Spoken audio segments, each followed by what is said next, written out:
excited? I'm so excited today. How are you? I was feeling very sappy today. I was thinking about you guys. I was like, wow. My good old pop cubs.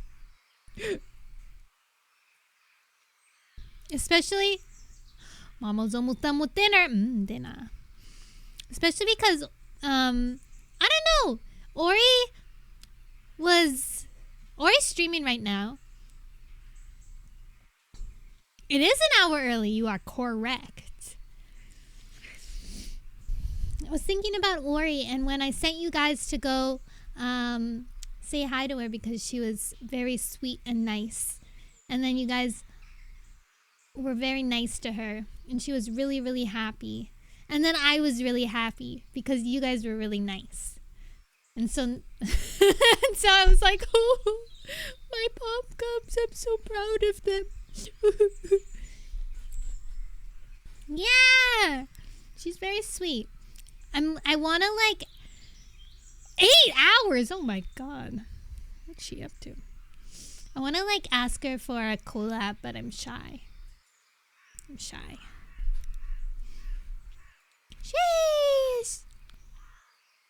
She's playing Valhalla right now. Valhelm right now, Peachy.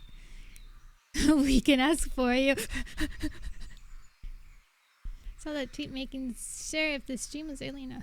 Valhelm. Yeah, the Viking one. The one that we were playing. She's playing it right now with someone. And I thought of you. I was like, oh my gosh, maybe we could all play together. Maybe we could all play together like friends do. Like friends play together. Yeah. Okay, guys, I've been waiting for this all week. Seriously, for real. As usual, I will recap what happened last time. So, as far as I remember, Firepaw's training began. He's been training quite hard. He was given a mentor. His mentor is now Blue Star, the leader of ThunderClan. Very, very pog. Graypaw, Firepaw, and Ravenpaw got to go to a gathering. And a gathering is at the Four Trees, not called the Fortress, which I thought it was called for all my entire life. But it's actually the Four Trees. And so they went to the Four Trees and they got to meet all bunch of cats, but Wind Clan didn't show up. The gathering is supposed to be a time where all the clans get together and they chat amongst themselves and share news like Twitter. Except Wind Clan didn't show up. And then it wound up being because Shadow Clan invaded their territory. Chased them off. We don't know where they are. Are they all dead? Are they gone? We have no idea. They're just missing. And then he declared, he said, yo, this is what, except, I think the gathering was pretty toxic this time. Usually it's not that dramatic, probably. It was pretty toxic this time. So, who is it? Is it Broken Star? I think it's Broken Star. It is just like Twitter. So Broken Star came and he was like, yo, our kits, we have so many of them. We have so many kits and you guys have so much land and mice and we don't have very much because the two legs are coming in and they're breaking our forest down, our territory. So, because we have so many kits, y'all should give us some of your land to hunt on. It's the only right thing to do, Why should we suffer? He said this. He for real said this. Why should we suffer for our success? Because we have kits and you guys don't have kits. Why should we suffer? So give us your food. And then River Clan, he was like, yeah, we already agreed. He can hunt in our river. And then everyone was like, what the? And then Blue Star was like, yeah, no, we're not letting that happen. And so they went back to the clan. Oh, yeah, and also Yellowfang is here. They were gossiping around... Oh, yeah, there was gossip at the gathering. That one, Yellowfang shouldn't be left around kits. And two, that she was dangerous. And three, Ravenpaw was explaining his story of the big fight at the very beginning of the novel. He was explaining, but for some reason, his story didn't match up with the story that Tiger Claw told everybody. It was a little different, and we don't know why. So they all went back, and then while they were, they went back, and Firepaw went back as faster to be like, Yellowfang, they're coming to get you. They think that you're evil. And then she was like, yo, Blue Star's my homie. She's not gonna let that happen. And then Blue Star didn't let that happen because she is a homie.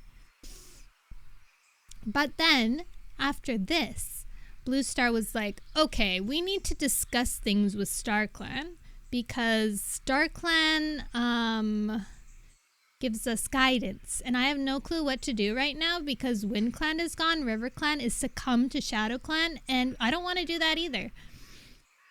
So she went with Tiger Claw, Greypaw, Ravenpaw, and Firepaw to the Moonstone and went to have a nice nap with the stone, had a little consultation with dead cats, and then she woke up in a frenzy. She was very upset.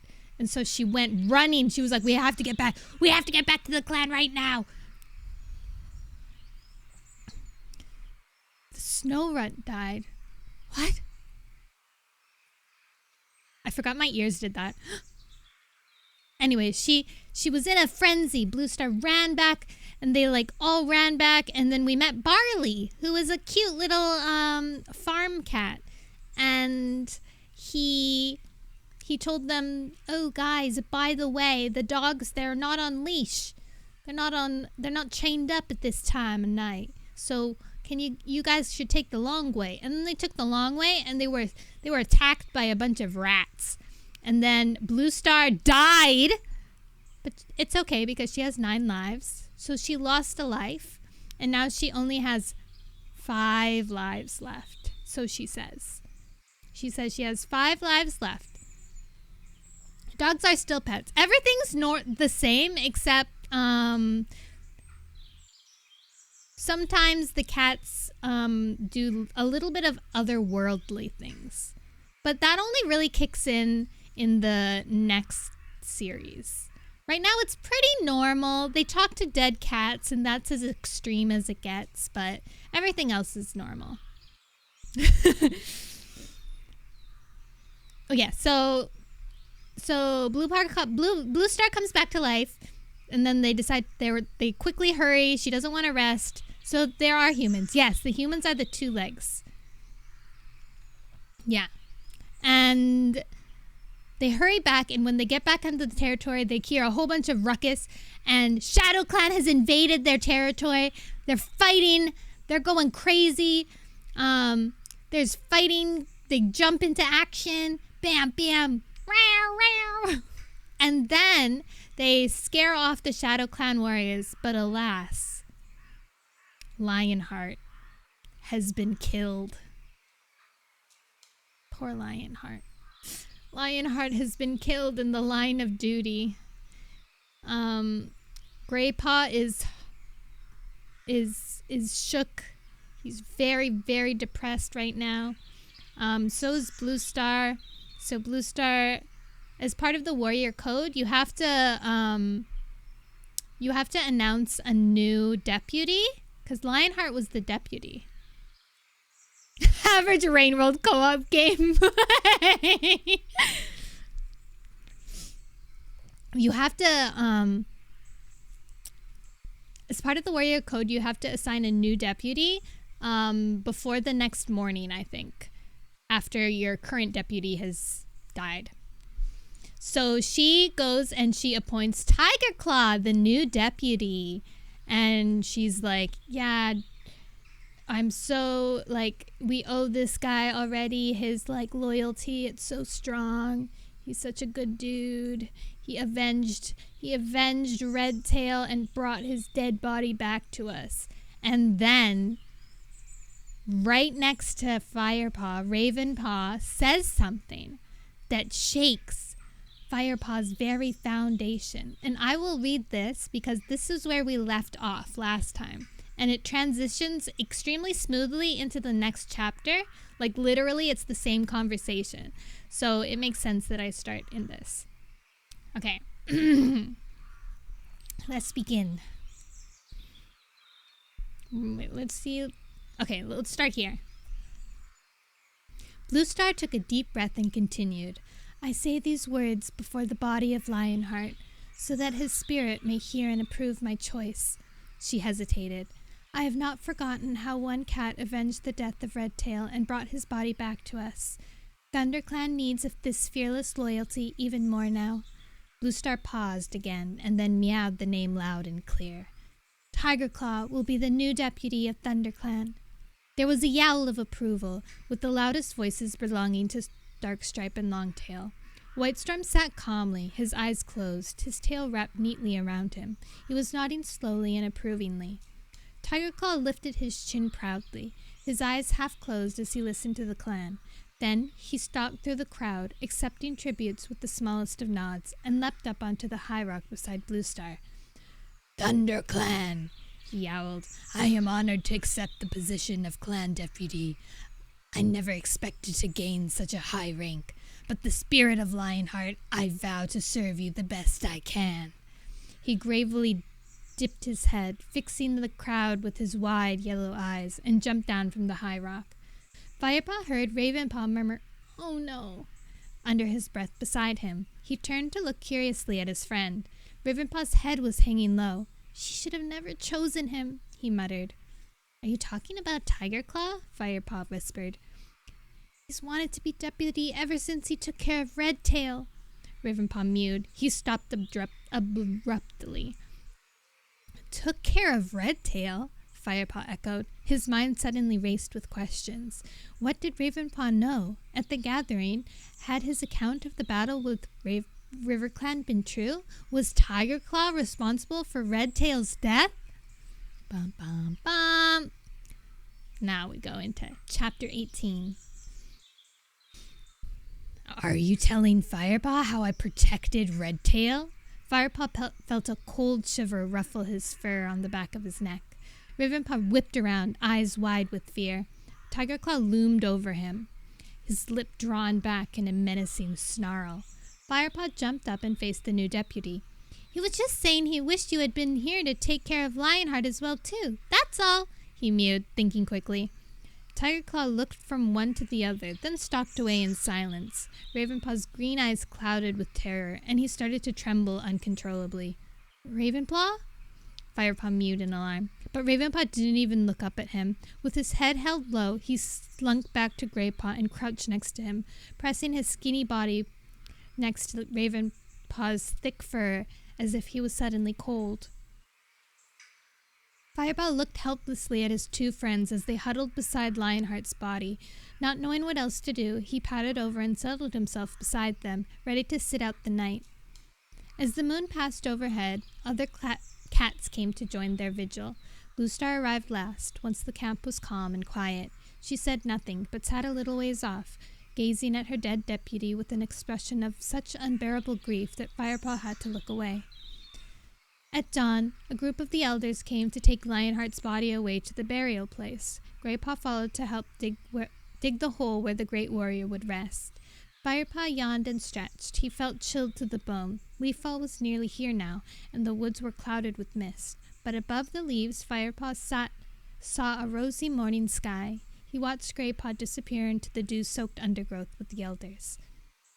Ravenpaw jumped to his paws and hurried back to the apprentice's den. Firepaw followed him slowly. By the time he arrived, the black cat was curled up with his nose tucked under his tail, as if asleep. Firepaw was too exhausted to speak. He circled around on his mossy bed and then settled down for a long sleep. "Wake up!" Firepaw heard Dustpaw's voice calling through the den entrance. He opened his eyes. Ravenpaw was already awake, sitting bolt upright with his ears pricked. Greypaw was stirring beside him. Firepaw was surprised to see the familiar gray shape. He hadn't heard him come back after burying Lionheart. "Bluestar's called another meeting," Dustpaw hissed at them and ducked out of the ferns. The three apprentices crawled out of the warm den. The sun was already past its height, and the air felt cooler than before. Firepaw shivered, and his belly growled. He couldn't remember the last time he had eaten, and he wondered briefly if he would have a chance to hunt today. Firepaw, Greypaw, and Ravenpaw hurried to join the crowd gathered below the high rock. Tigerclaw was speaking from his position beside Bluestar. "During battle, our great leader lost another life. Now that she only has 4 of her 9 lives left." "Another life?" "Now that she only has 4 of her 9 lives left, I am going to appoint a bodyguard to stay at her side constantly. No cat will be allowed to approach her unless the guards are present." His amber eyes flickered to Ravenpaw and then back to the rest of the crowd. "Darkstripe and Longtail," he continued, turning his gaze on the warriors, "you will act as Bluestar's guards." Darkstripe and Longtail nodded importantly and sat taller. Bluestar now spoke. Her voice sounded gentle and calming after her deputy's commanding yowl. "Thank you, Tigerclaw, for your loyalty, but the clan must understand that I am still here for them. No cat should hesitate to approach me, and I am happy to speak to anyone with or without my bodyguards." Her eyes darted briefly in Tigerclaw's direction. "As the warrior code says, the safety of the clan is more important than the security of any single member." She paused, and her sky-blue gaze rested briefly on Firepaw. "And now, I wish to invite Yellowfang to join ThunderClan." Meows of surprise rose from the warriors. Bluestar looked to Phosphora, who nodded in agreement. The other queens looked on silently. Bluestar continued. "Her actions last night prove that she is brave and loyal. If she wishes it, we would welcome her as a full member of this clan." From her place at the edge of the crowd, Yellowfang looked up at the clan leader and murmured, "I am honored, Bluestar, and I accept your offer." "Good," meowed Bluestar, her voice firm as if the matter was now closed. Firepaw purred with delight and nudged Greypaw. He was surprised to realize just how much Bluestar's public show of trust in Yellowfang meant to him. Bluestar began to speak again. "Last night, we successfully defended ourselves against ShadowClan, but they are still a great threat.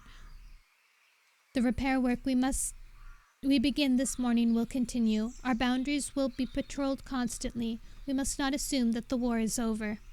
Tigerclaw stood up, his tail held high, and glared down at the assembled cats. "ShadowClan attacked while we were away from camp," he growled. "They chose their movement well. How did they know that the camp was so poorly defended? Do they have eyes inside our camp?"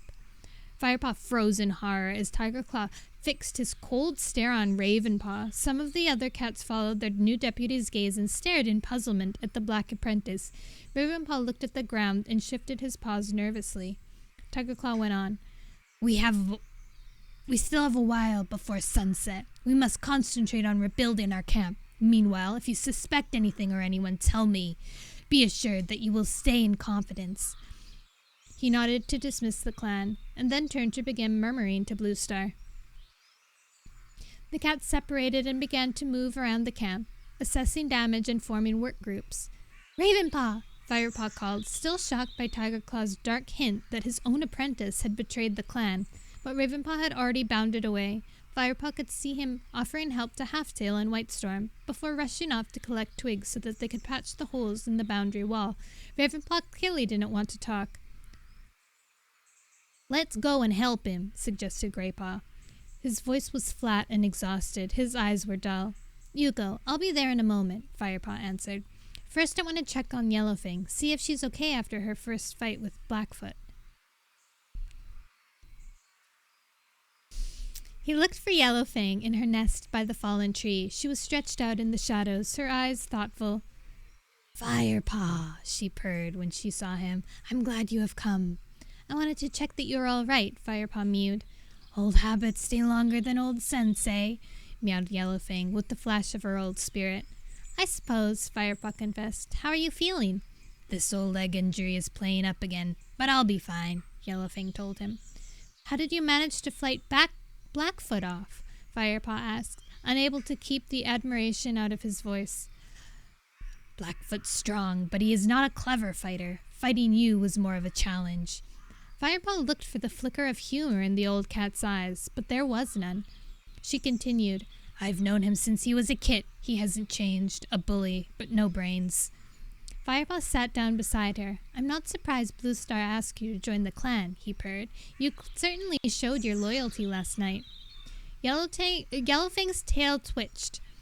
Perhaps a truly loyal cat would have fought at the side of the clan that raised her.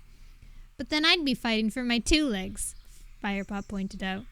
Yellowfang shot him an admiring glance. Well said, youngster. But then, you have always been a thinker. Sorrow pierced Firepaw's heart as he remembered these were Lionheart's words too. Do you miss Shadow Clan? He asked Yellowfang. Yellowfang blinked slowly. I miss the old Shadow Clan, she meowed at last. The way it used to be. Until Broken Star became leader, Firepaw was curious. Yes, Yellowfang admitted softly. He changed the clan. She gave a wheezy laugh. He always knew how to give a good speech. He could make you believe a mouse was a rabbit if he set his mind to it. Perhaps that's why I was so blind to his faults. The old she-cat stared into the distance, lost in memories. Bet you can't guess who the new Shadow Clan medicine cat is, Firepaw mewed, suddenly remembering what he had learned at the gathering. It felt like moons ago now. His words seemed to shake Yellowfang back to the present. Not Runny Nose, she meowed. Yep. Yellowfang shook her head, but he can't even cure his own cold. That's what Greypaw said. They purred together for a moment, amused. Firepaw got to his paws. I'll leave you to rest now. Call me if you need anything else. Yellowfang lifted her head. Before you go, Firepaw, I hear that you were in a rat fight. Did they draw blood? It's okay. Spotted Leaf has treated my wounds with marigold. Sometimes marigold is not strong enough for rat bites. Go find a patch of wild garlic to roll in. I think there's some not far from the camp entrance. That will draw out any poison the rats have left. Although, she added dryly, your den mates might not thank me for that advice. Will do. Thanks, Yellowfang, Firepaw purred. Careful, young one. Yellowfang held his gaze for a moment, then let her chin rest on her front paws and closed her eyes. Firepaw slipped under the branches around Yellowfang's nest and headed to the gorse tunnel in search of the wild garlic. The sun was setting now, and you could hear the queens settling their kits for the night. Where do you think you're going? I guess I actually gave him a deeper voice. Where do you think you're going? Growled a voice from the shadows. It was Darkstripe. Yellowfang told me to go out and... You don't take orders from that rogue, hissed the warrior. Go and help with the repairs. No cat is to leave the camp tonight. He lashed his tail from side to side. Yes, Darkstripe, Firepaw mewed, dipping his head submissively. He turned and muttered, Dirt Stripe, under his breath, and then headed towards the camp boundary, where he could see Greypaw and Ravenpaw busily patching a large hole of the wall of greenery. How's Yellowfang? Asked Greypaw, as Firepaw trotted up. She's fine. She said wild garlic would be good for my rat bites. I was on my way to find some, but Darkstripe ordered me to stay in camp, Firepaw told him. Why garlic? Mewed Greypaw. I wouldn't mind trying that. My leg still stings. I could sneak out and get some, Firepaw offered. He had resented Darkstripe's offhand treatment and welcomed the chance to outwit him. No one would notice if I slipped out this hole here. It'd only take a couple of rabbit hops. Ravenpaw frowned, but Greypaw nodded. We'll cover for you, he whispered. Firepaw nuzzled him gratefully and jumped out through the tear in the boundary wall. Once outside the camp, he began to make his way to the wild garlic patch, the sharp tang alerting him easily to its location. The moon was rising in the violet sky as the sun sank below the horizon. A cold breeze ruffled Firepaw's fur. Suddenly, he caught a cat scent carried towards him on the wind. He sniffed cautiously. Shadow Clan? No, just Tiger Claw and 2 other cats. He sniffed the air again. Darkstripe and Longtail. What are they doing here? Curious, Firepaw dropped into a stalking position. He prowled through the undergrowth paw by paw, keeping downwind so that he was not detected. The warriors were standing in the shadow of the clump of ferns, their heads very close together. Soon Firepaw was near enough to hear them speak. StarClan knows my apprentice has shown little promise from the start, but I never expected him to turn traitor, growled Tiger Claw. Firepaw's eyes widened and his fur prickled with shock. It sounded like Tiger Claw intended to do more than just hint that Ravenpaw had betrayed the clan. How long did you say Ravenpaw was missing on the journey to Mothermouth? Asked Darkstripe. Long enough to have traveled to Shadow Clan's camp and back, came the deputy's menacing answer. The fur on Firepaw's tail bristled angrily. That's impossible, he thought. He was with us the whole time. Longtail's voice sounded now, high-pitched with excitement. He must have told them that ThunderClan's leader and the strongest warrior had left camp. Why else would they attack when they did? We are the last clan to stand against Shadow Clan. We must remain strong, purred Tiger Claw. His tone had become velvety soft now. He waited in silence for a response. It was Darkstripe who answered, eagerly, as if he were still Tiger Claw's apprentice, giving the correct answer to a question on hunting techniques. His words made Firepaw breathless with fear. And the clan would be better off without a traitor like Ravenpaw. I have to say I agree with you, Darkstripe, murmured Tiger Claw, his voice heavy with emotion. Even though he's my own apprentice. He trailed off, as if he were too upset to say more. Firepaw had heard enough. Forgetting about the wild garlic, he turned and crept as silently as he could back to the camp. He decided not to tell Ravenpaw what he had heard. He would be terrified. Firepaw's mind raced. What could he do? Tiger Claw was the clan deputy, a great warrior, and popular with all the other cats. No one was going to listen to any accusations made by an apprentice. But Ravenpaw was in terrible danger. Firepaw shook himself, trying to clear his head. There was only one thing to do. He must tell what he had heard to Bluestar and somehow convince her that he was telling the truth. Chapter 19. Dear Dirt Straight.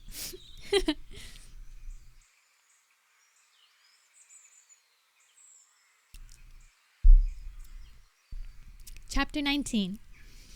Graypaw and Ravenpaw were still patching the hole when Firepaw reached them. They had left a gap just wide enough for him to squeeze back through. No luck with the garlic, Firepaw panted as he slipped in, Darkstripes prowling around out there. Never mind, mewed Graypaw. We'll get some tomorrow. I'll go and get you some poppy from Spotted Leaf, Firepaw offered. He was worried by the dull look in his friend's eyes and the way his muscles seemed stiff with pain. Nah, don't worry about it, mewed Graypaw. I'll be fine. It's no trouble, Firepaw insisted, and before Graypaw could argue, he bounded off towards Spotted Leaf's den. She was pacing her small clearing, her eyes clouded with unhappiness. Are you okay? Firepaw asked. The spirits of StarClan are restless. I think they're trying to tell me something, she replied, flicking her tail uneasily. What can I do for you? I think Graypaw could do with some poppy seeds for his leg, Firepaw explained. His rat bites are still hurting him. The pain of losing Lionheart will make his injuries feel worse, but he'll mend in time. Don't worry. In the meantime, you're right, poppy seeds will help. Spotted Leaf went into her den and brought out a dried poppy head. She placed it carefully on the ground. Just shake out 1 or 2 and give them to him, she mewed. Thanks, Firepaw mewed. Are you sure you're okay? Go and see your friend, answered Spotted Leaf, avoiding his gaze. Firepaw picked up the poppy head between his teeth and began to walk away. Wait, Spotted Leaf hissed suddenly. Firepaw spun around expectantly to meet her twiny gaze. Her eyes burned back at him. Firepaw, she hissed. StarClan spoke to me moons ago, before you joined the clan. I sense they want me to tell you this now. They said that fire can save our clan. Firepaw stared at Spotted Leaf, mystified. The strange passion faded from her eyes. Take care, Firepaw, she meowed in her normal voice, and turned away. See you, Firepaw replied uncertainly. He padded back from the fern tunnel. Her strange words were echoing in his mind, but he could not make sense of them. Why had she shared them with him? Surely fire was an enemy to all that lived in the forest. He shook his head in frustration and bounded over to the apprentice's den. Graypaw, Firepaw hissed into the ear of his sleeping friend. They'd been allowed to rest all morning, after working on repairs for most of the night. Tigerclaw had ordered them to be ready to begin training at sun-high. The strong yellow light filtering through the den told Firepaw it was already near that now. Your name is Firepaw. Why is he so dumb? He'd had a restless night. Dreams swirled through his mind each time he fell asleep, confusing and indistinct, but full of darkness and menace. Graypaw, Firepaw hissed again, but his friend did not stir. He'd eaten 2 of the poppy seeds before he'd slept, and now he was in deep slumber. Are you awake, Firepaw? Ravenpaw mewed from his nest. Firepaw spat silently under his breath. He had wanted to talk to Graypaw before Ravenpaw awoke. Yes, he replied. Ravenpaw sat up in his bed of moss and heather and began to wash with quick flicks of his tongue. Are you going to wake him? He asked, nodding towards Graypaw. A deep voice growled outside their den. I hope so. Training's about to start. Firepaw and Ravenpaw jumped. Graypaw, wake up!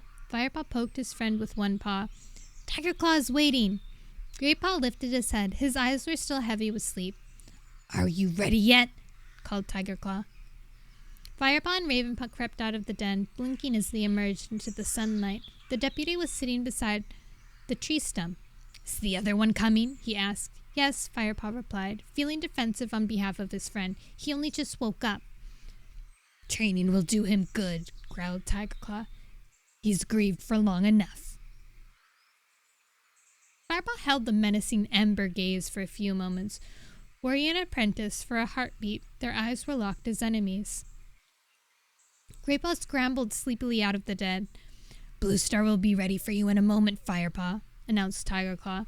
The words distracted Firepaw from his anger. His first training session with Bluestar. Excitement surged through him. He had expected his wounded mentors to be resting still. Graypaw, continued Tigerclaw, you can join my training session. Do you think you're up to it, Ravenpaw? He glowered at his apprentice.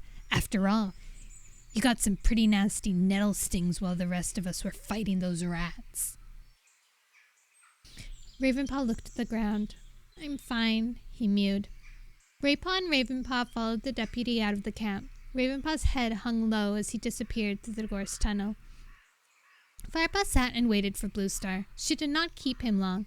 The Grey Queen emerged from her den and padded across the clearing. Her fur was still matted in places where her wounds were still flesh, but she betrayed no pain in her confident stride. Come, she called to him. Firepaw noticed with surprise that she was alone. Darkstripe and Longtail were nowhere to be seen. A thought occurred to him, and suddenly his excitement was tinged with anxiety. Here was an opportunity to tell Bluestar what he had overheard last night.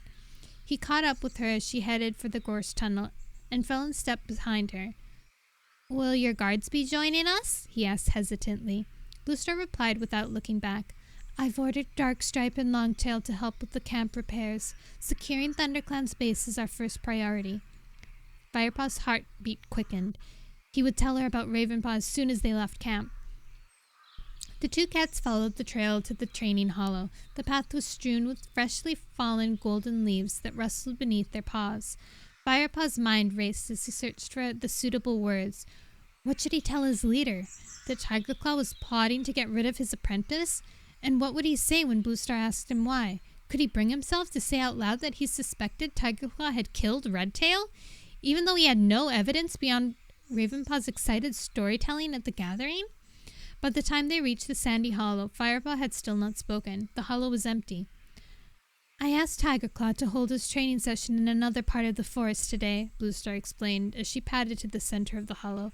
I want to concentrate on your fighting skills, and I want you to concentrate on them too, which means no distractions. I must tell her now, thought Firepaw. She needs to know about the danger Ravenpaw's in. His paws prickled with anxiety. I won't have another chance like this. Sudden movement flashed in the corner of his eyes. A swish of gray whirled past his nose, and Firepaw fell forward as his forepaws were knocked lightly from underneath him. He staggered, regained his balance, and spun around to see Bluestar sitting calmly beside him. "Do I have your attention now?" she growled. "Yes, Bluestar, sorry," he replied hastily, looking into her blue eyes. "That's better. Firepaw, you have been with us for many moons now. I've watched you fight. With the rats you were quick, with Shadow Clan warriors you were fierce. You outwitted Great Paw on that very first day we met, and you defeated Yellowfang with your cleverness too." She paused, then lowered her voice with an intense hiss. "But one day you will meet an opponent who is all of these things as well, quick and fierce and clever. It is my duty to prepare you for that."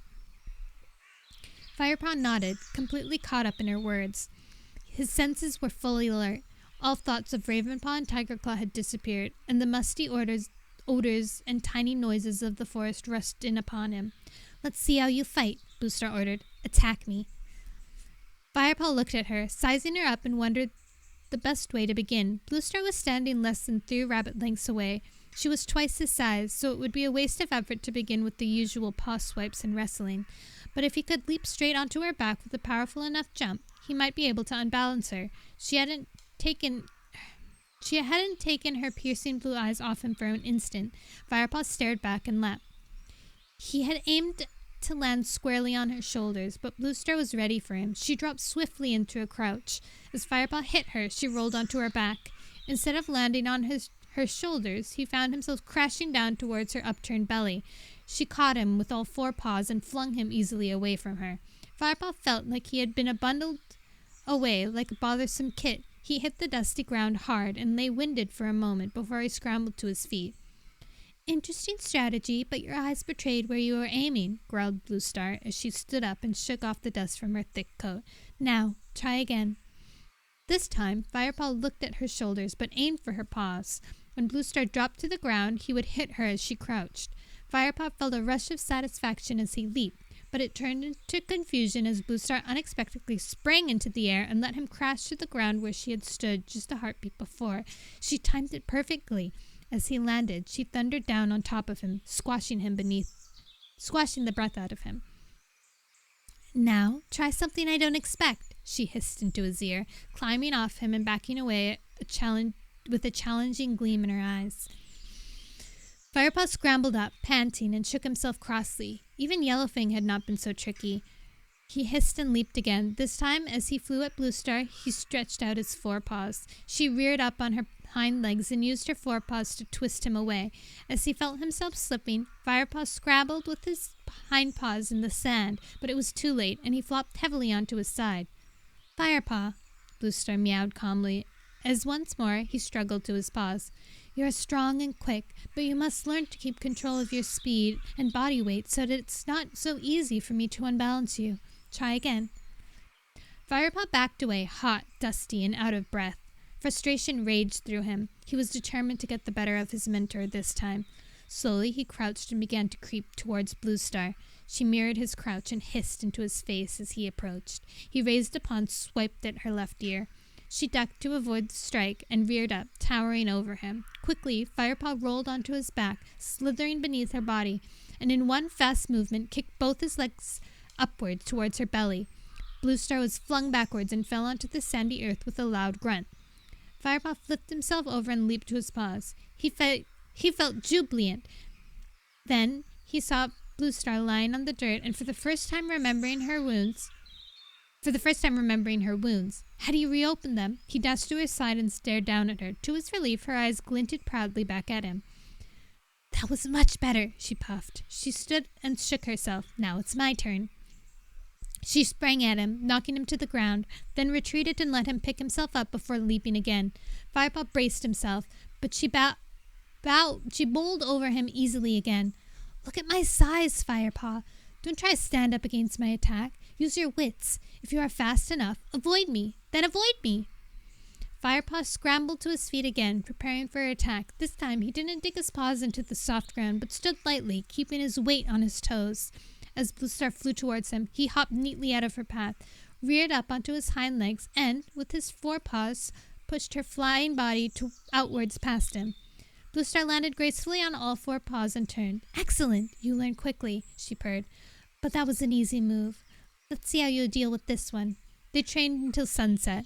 Firepaw heaved a sigh of relief when he heard Bluestar meow. That's enough for today. She seemed a little tired and stiff, but she still leaped easily out of the sandy hollow. Firepaw scrambled after her. His muscles were aching and his head spinning with all that he had learned. As they trekked together back through the trees, he couldn't wait to tell Greypaw and Ravenpaw about this training session, and it wasn't until they reached the camp boundary that Firepaw realized he'd forgotten to tell Bluestar about Ravenpaw. Bum, bum, bum. You're listening to Bury the Light right now. Ooh.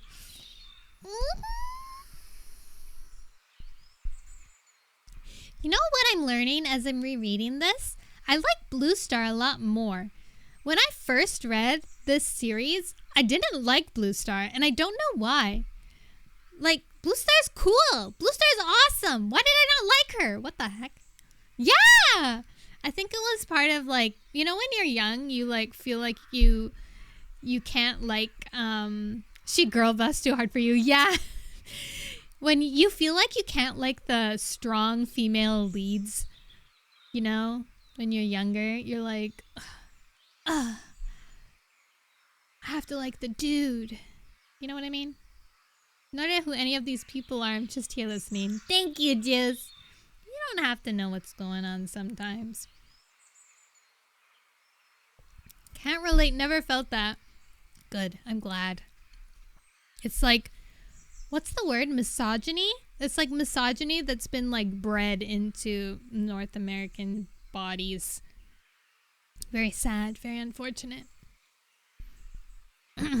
Chapter 20. By the time Firepaw returned, the camp was starting to look a little better.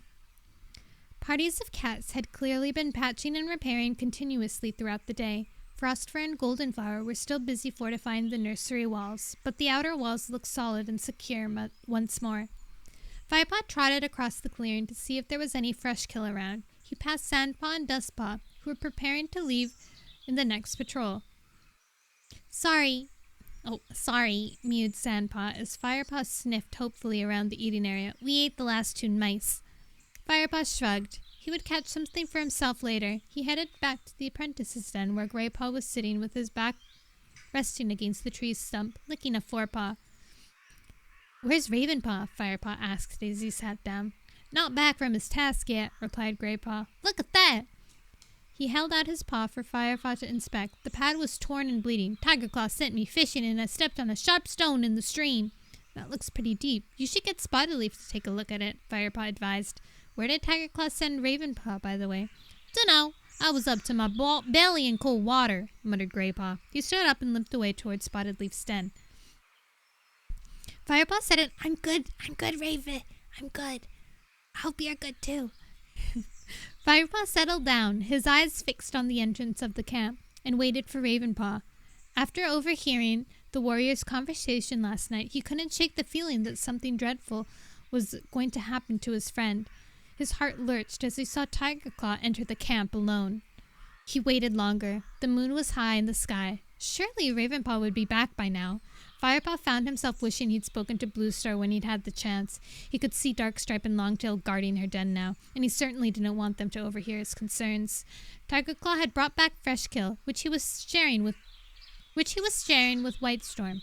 Outside the warrior's den, Firepaw realized he was very hungry. Perhaps he should go and hunt. He might come across Ravenpaw outside the camp.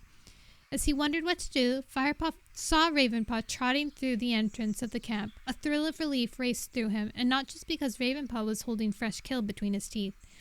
The apprentice came straight over to Firepaw and dropped the mouthful of food on the ground. Enough for all 3, he mewed proudly. And it should taste extra good. It's from Shadow Clan territory. Firepaw gasped. You hunted in Shadow Clan territory? That was my task, Ravenpaw explained. Tigerclaw sent you into enemy territory to hunt? Firepaw could hardly believe it. We must tell Bluestar. That was too dangerous. At the mention of Bluestar's name, Ravenpaw shook his head. His eyes looked hunted and shadowed with fear. Look, just keep quiet, okay? He hissed. I survived. I even caught some prey. That's all there is to it. You survived this time, Firepaw spat. Shh! Tigerclaw's looking. Just eat your Share and keep quiet, snapped Ravenpaw. Firepaw shrugged and took a piece of the fresh kill. Ravenpaw ate quickly, avoiding Firepaw's eyes. Shall we save some for Greypaw? He asked after a while. He went to see Spotted Leaf, Firepaw mumbled through a mouthful. He cut his paw. I don't know when he'll be back. Well, save him whatever you want, replied Ravenpaw, suddenly sounding worn out. I'm tired. I need to sleep. He stood up and pushed his way into the den. Firepaw stayed outside, watching the rest of the camp prepare for the night. He was going to have to tell Ravenpaw what he'd overheard in the forest last night. He needed to know just how much danger he was in. Tigerclaw was lying beside Whitestorm, sharing tongues, but with one eye fixed on the apprentice's den. Firepaw yawned to show Tigerclaw how exhausted he was. Then he got up to his paws and followed Ravenpaw inside. Ravenpaw was asleep, but Firepaw could tell from his twitching paws and whiskers that he was dreaming. He knew it wasn't a good dream by the tiny mews and squeaks that Ravenpaw was making. Suddenly, the black cat leapt to his paws, eyes stretched wide with terror, his fur standing on end, and his back was arched. Ravenpaw! Firepaw meowed in alarm. Calm down, you're in our den. There's only me here. Ravenpaw looked around wildly. It's just me, Firepaw repeated. Ravenpaw blinked and seemed to recognize his friend. He collapsed onto his bed. Ravenpaw, mewed Firepaw seriously, there's something you need to know. Something that I heard last night when I was out looking for wild garlic. Ravenpaw looked away, still trembling from his dream, but Firepaw persisted. Ravenpaw, I heard Tigerclaw telling Darkstripe and Longtail that you betrayed ThunderClan. He told them that you slipped away during the Mothermouth and told ShadowClan that the camp was unguarded. Ravenpaw spun around to face Firepaw. But I didn't! He exclaimed, horrified. Of course you didn't, Firepaw agreed, but Darkstripe and Longtail believe you did, and Tigerclaw persuaded them that they should get rid of you. Ravenpaw was speechless, his breath coming in gasps. Why would Tigerclaw want to get rid of you, Ravenpaw? Firepaw asked gently. He's one of the clan's strongest warriors. What threat are you to him? Firepaw suspected that he already knew the answer, but he wanted to hear the truth from Ravenpaw's own mouth. He waited while Ravenpaw fumbled for words. At last, the Black Apprentice crawled closer to Firepaw and whispered hoarsely in his ear, Because the RiverClan deputy didn't kill Redtail. Tigerclaw did. Firepaw nodded silently, and Ravenpaw continued, his whisper cracking with tension. Redtail killed the RiverClan deputy. So Tigerclaw didn't kill Oakheart. Firepaw couldn't help interrupting.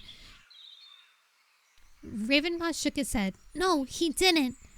After Redtail killed Oakheart, Tigerclaw ordered me back to camp. I wanted to stay, but he yowled at me to go, so I ran into the trees. I should have carried on running, but I couldn't leave while they were still fighting. And I turned and crept back to see if Tigerclaw needed help. But by the time I got near, all the RiverClan warriors had fled, leaving just Redtail and Tigerclaw. Redtail was watching the last warrior running away, and Tigerclaw... Ravenpaw paused, then gulped. Tigerclaw jumped on him.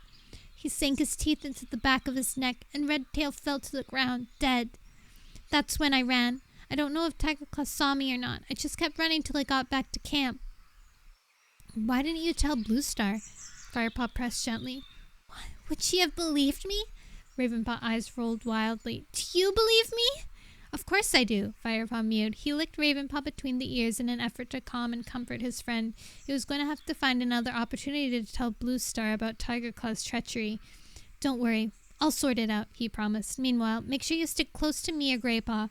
Does Greypaw know about them wanting to get rid of me? Not yet, but I'll have to tell him. Ravenpaw settled silently onto his belly and stared ahead. It's okay, Ravenpaw, Firepaw purred, touching the skinny black body with his nose. I'll help you get out of this. Greypaw padded into the den at dawn. Sandpaw and Dustpaw had returned from their patrol a while ago and were asleep in their nest. Ha! Meowed Greypaw, sounding more cheerful than he had for days. Firepaw awoke at once. You sound better, he purred. Greypaw licked Firepaw's ear. Spotted Leaf put some gunk on my cut and made me lie for hours. I must have fallen asleep. By the way, I hope that Chaffinch out there was for me. I was starving. It was. Ravenpaw caught it yesterday. Tigerclaw sent him to... Shut up, you two, growled Sandpaw. Some of us are trying to sleep. Greypaw rolled his eyes. Come on, Firepaw, he mewed. Brindleface has had her kids. Let's go and visit them. Firepaw purred with pleasure. At last, something for Thunderclan to celebrate. He looked down at Ravenpaw, who was still sleeping, and padded out of the den. With Greypaw, he trotted across the clearing towards the nursery. The rising sun made his pelt glow with warmth. He stretched appreciatively, revealing in the suppleness of his spine and the strength in his legs. Revealing the suppleness of his spine and the strength in his legs. "Stop showing off," Greypaw called over his shoulder. Firepaw stopped stretching and bounded after his friend. Whitestrom was sitting outside the nursery, guarding the entrance. "Have you two come to see the new kits?" he meowed as Firepaw and Greypaw approached. Firepaw nodded. "Only one at a time, and you have to wait. Bluestar's with her now," Whitestrom told them. "Well, you can go first," Firepaw offered. "I'll go and see Yellowfang while I'm waiting." He dipped his head respectfully to Whitestorm and headed off towards Yellowfang's nest. The old cat was washing behind her ears, her eyes half closed with concentration. "Don't tell me you're expecting to rain," Firepaw teased. Yellowfang looked up. "You've been listening to too many elders' tales," she meowed. "What would be the point of a cat washing its ears if they're only going to get rained on anyways?" Firepaw's whiskers twitched with amusement. "Are you going to see Brindleface's new litter?" he asked. Yellowfang stiffened and shook her head. "I don't think I'd be very welcome," she growled. "But they know you saved," Firepaw began. "A she-cat is very protective of her newborns, especially if it's her first litter. I think I'll stay away," Yellowfang replied in a tone that invited no argument. "As you wish, but I'm going to see them. It must be a good sign, having new kits in camp." Yellowfang shrugged. "Sometimes," she muttered darkly. Firepaw turned and trotted back to the nursery. Clouds had covered the sun, making the air turn fresher. A fierce breeze tugged at his fur and rustled the leaves around the clearing. Bluestar was sitting outside the nursery. Behind her, Greypaw's tail was just disappearing into the narrow entrance. "Firepaw," she greeted him. "Have you come to see ThunderClan's newest warriors?" The ThunderClan leader sounded tired and sad. Firepaw was surprised. Surely the kits were good news for ThunderClan. "Yes, I have," he replied. "Well, when you finish, come and see me in my den." "Yes, Bluestar," Firepaw mewed as she walked away slowly. He felt his fur prickle. Here was another chance to speak to Bluestar alone. Perhaps StarClan was on his side after all. Greypaw crawled out of the nursery entrance. "They're real cute," he mewed, "but I'm starving now. I'm off to find some fresh kill. I'll save some for you if I find any." He blinked affectionately at Firepaw and bounded away. Firepaw purred a goodbye and looked up at Whitestorm, who nodded his permission to enter the nursery. Firepaw squeezed through the tiny entrance. 4 tiny kits huddled warmly in Brindleface's deep-lined nest. Their fur was pale gray with darker flecks, just like their mother, except for one tiny gray tom. They mewled and squirmed beside Brindleface's belly, their eyes shut tight. "Okay. How are you feeling?" Firepaw whispered. "Oh no, this is not the same." I can tell because it's high-pitched and loud. Okay.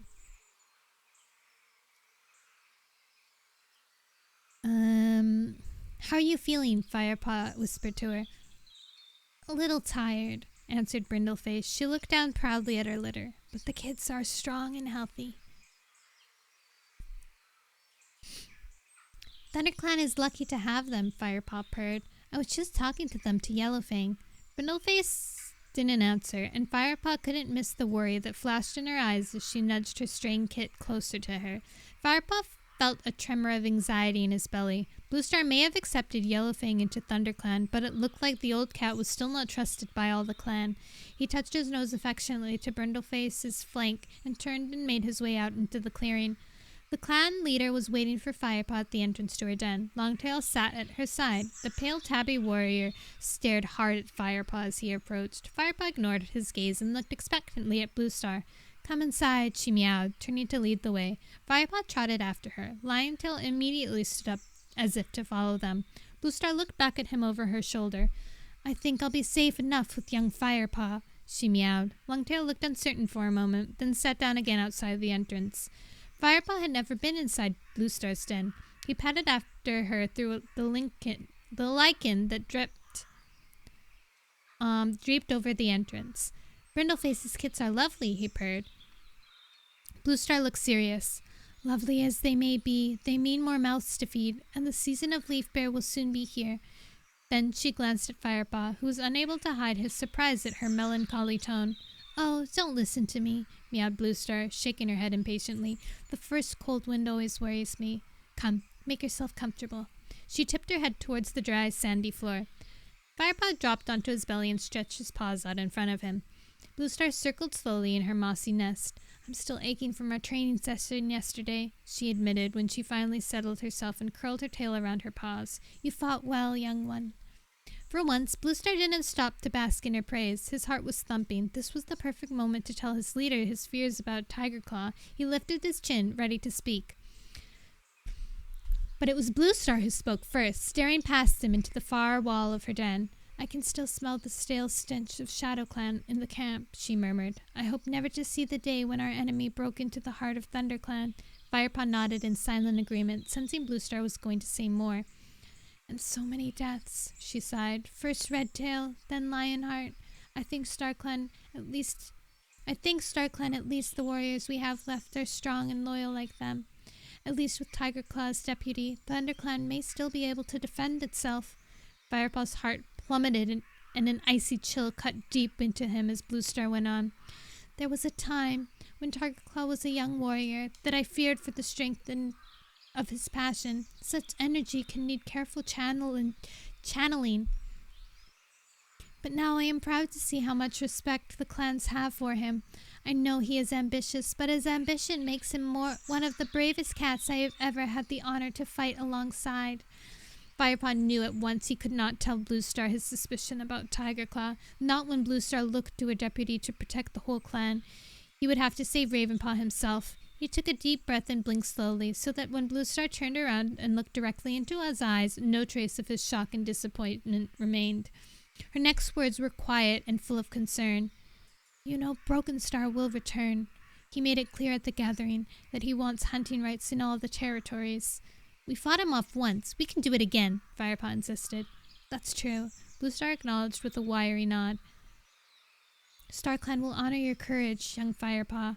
She paused and licked a healing wound on her side. I think you ought to know that. In the battle with the rats, it was not my...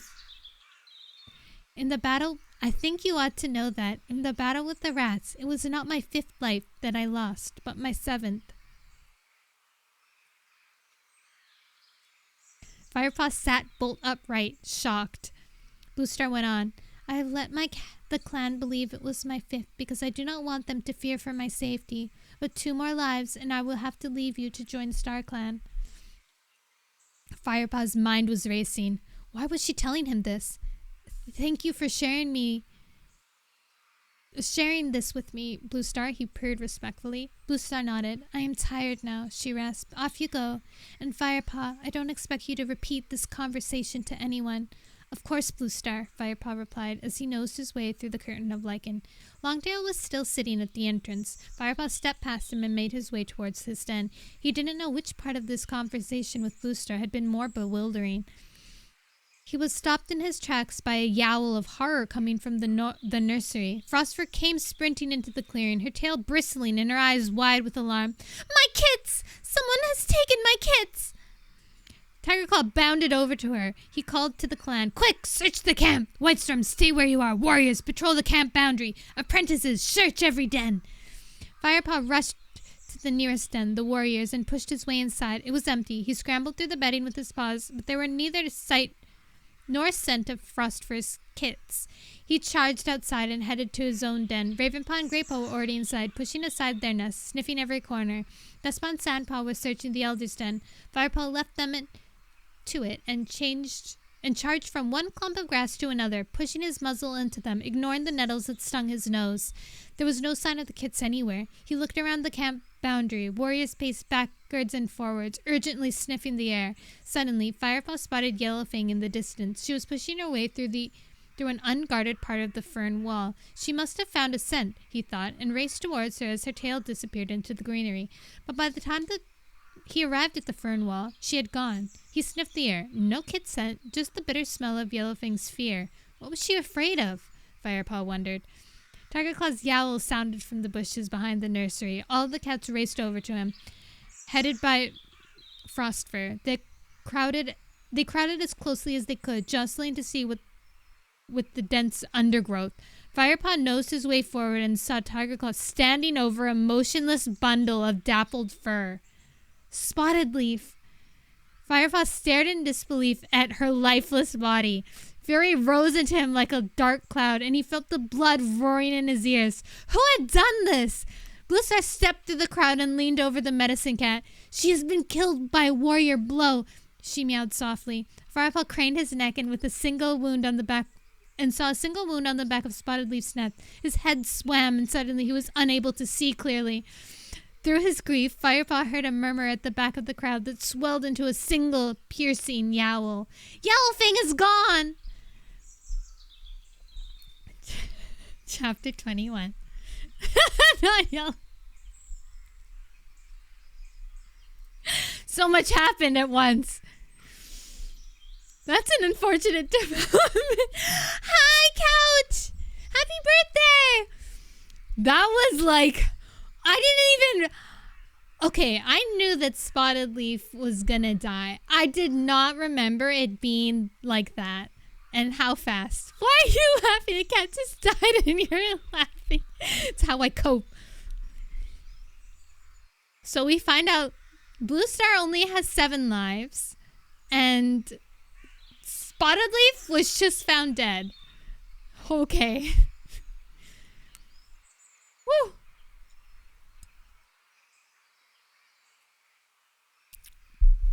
Did I say only 2 lives? Oh, did I say lost 2 lives? Yeah, only has 2 lives. And the kits are gone. Right, the kits are gone too. No, cute. Thank you. Whew, okay. By the way, we have 30 pages left before this book is over. Just so you guys know. And Yellowfang is gone too. Yes, the kits are gone. Yellowfang is gone. Spotted Leaf is gone. Dead. And Bluestar is almost gone. But really, she's just like almost a normal cat. You know, like everyone else in the clan only has 1 life. So she's just like almost a normal cat again. Hydrate, thank you!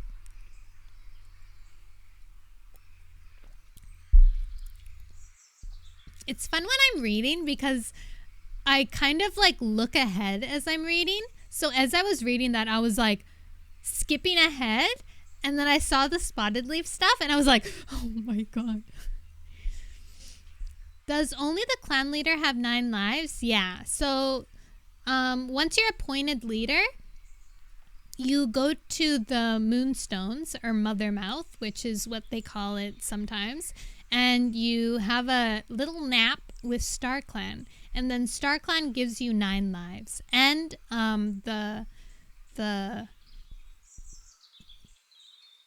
they give you 9 lives and the star in your name. So Bluestar used to be something else. I can't remember what it used to be. But it used to be that. I think actually a leader can retire too. And when they retire, I don't know if their lives get taken from them. Wouldn't that suck? If you retired from being a clan leader and they took your lives away. I only remember that because I feel like a leader has retired and then they took back their warrior name. Like they weren't Blank Star anymore. They were like Blank, their warrior name that they had before. That's only why I remember that. So, I don't know. Maybe we'll find out. Chapter 21. Yellowfang has killed Spotted Leaf and taken my kits! Screeched Frostfur. The other queens rushed to Frostfur's side and tried to calm her with licks and caresses, but Frostfur pushed them away and wailed her grief into the darkened sky. As if in reply, the sky rumbled ominously and a cold wind ruffled the cat's fur. Yellowfang! Hissed Tigerclaw. I always knew she was a traitor. Now we know how she managed to fight off ShadowClan's deputy. It was a setup to let her trick her way into our clan. Lightning cracked overhead, punctuating Tigerclaw's word with a glaring white flash, and a clap of thunder rolled over the woods. Firepaw couldn't believe what he was hearing. Dazed with grief, his mind whirled. Could Yellowfang really have killed Spotted Leaf? Above the shocked murmurings, Darkstripe meowed loudly. Bluestar, what do you say? The cats fell silent as they turned to look at their leader.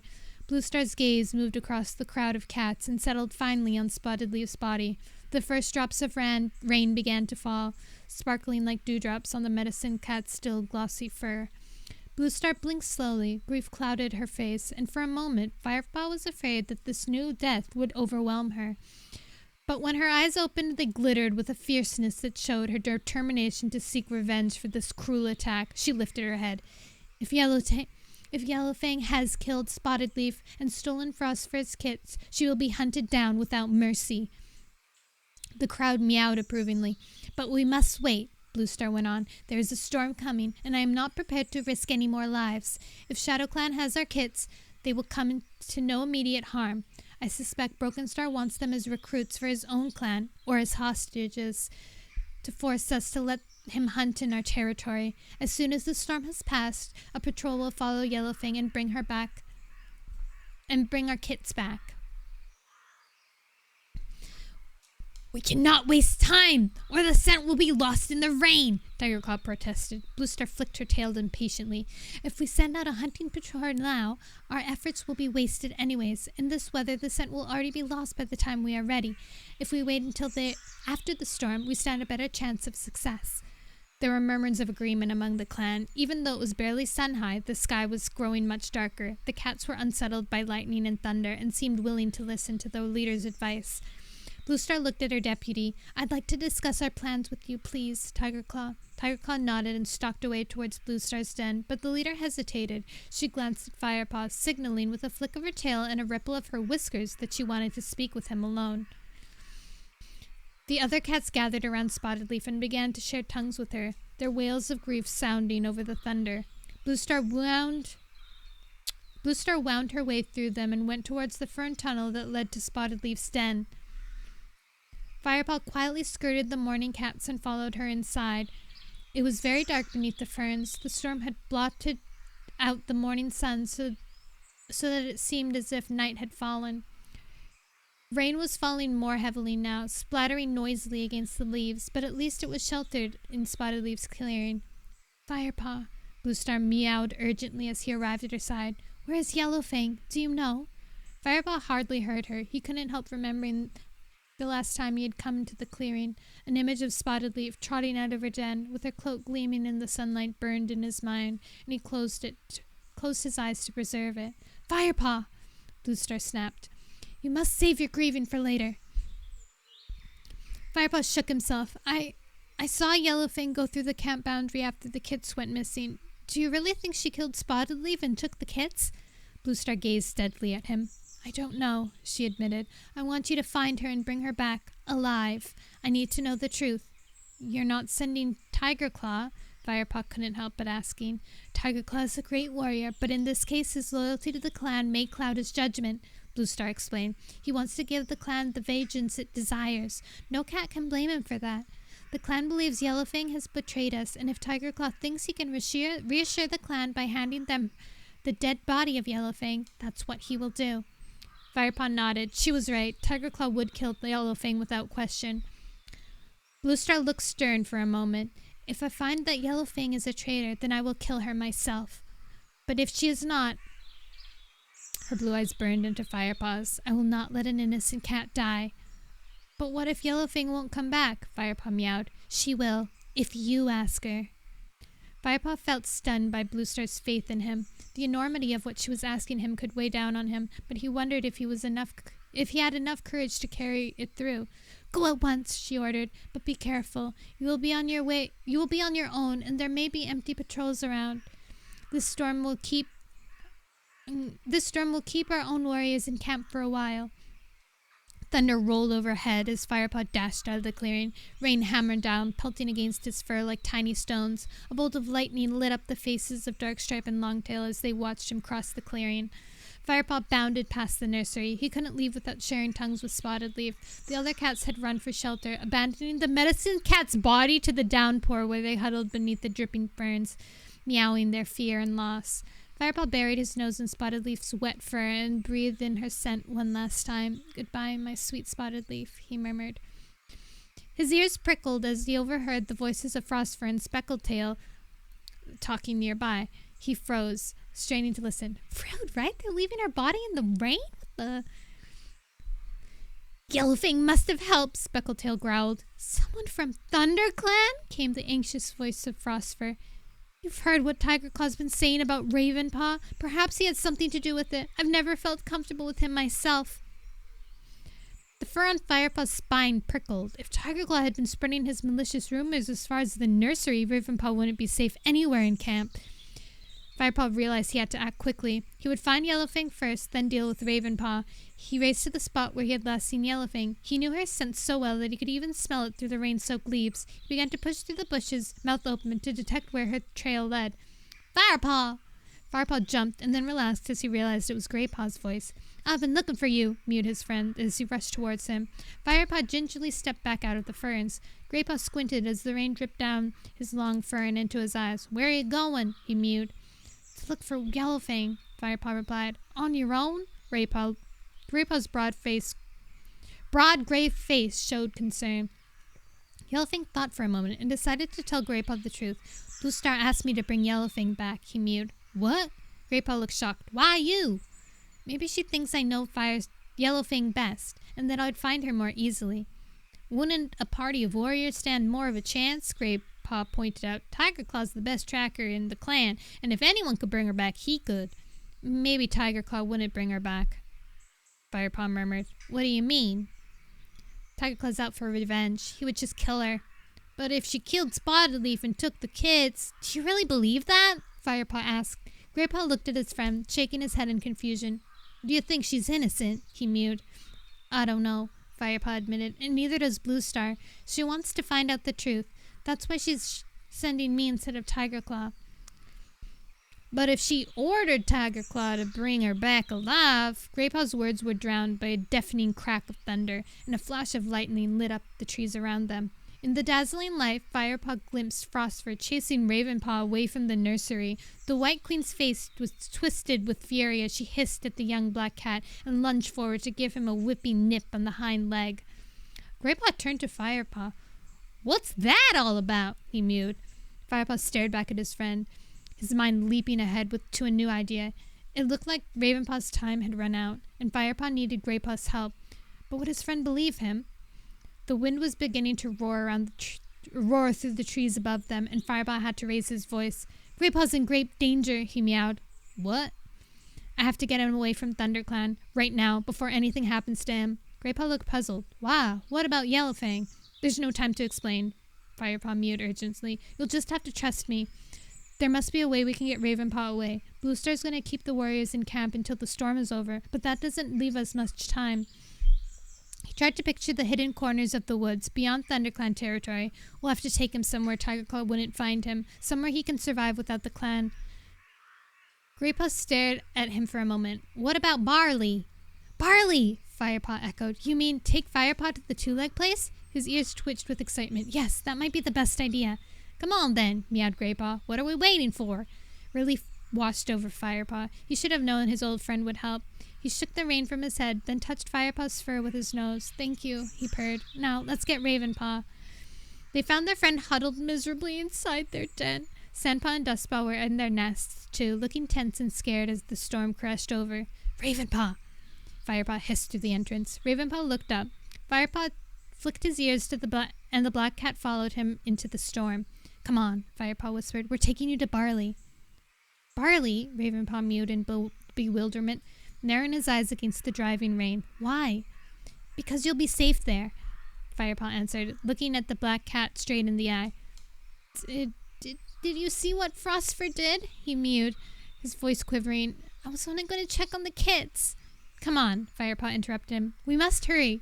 Ravenpaw met his friend's gaze. Thanks, Firepaw, he murmured. Then he turned into the wind and bounded across the clearing. The three apprentices rushed toward the camp entrance, their fur flattened by the howling wind. As they entered the gorse tunnel, a voice called back to them. You three, where are you going? It was Tigerclaw. Firepaw whirled around, feeling his heart sink. He wondered desperately what he could say when he spotted Bluestar striding towards them. She frowned for a moment, then her face cleared. Well done, Firepaw, she meowed. I see you've persuaded your two friends to go with you. ThunderClan has brave apprentices. Tigerclaw if they are willing to run an errand in weather like this. Surely this is not a time for errands, objected Tiger Claw.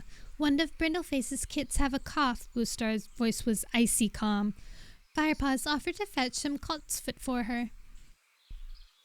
Does he really need his friends to go too? Asked Tiger Claw. In this storm, I think he's lucky to have the company, answered Bluestar. She looked deep into Firepaw's eyes, and he was suddenly aware of the trust she was placing in him. Off you go, you three, she meowed.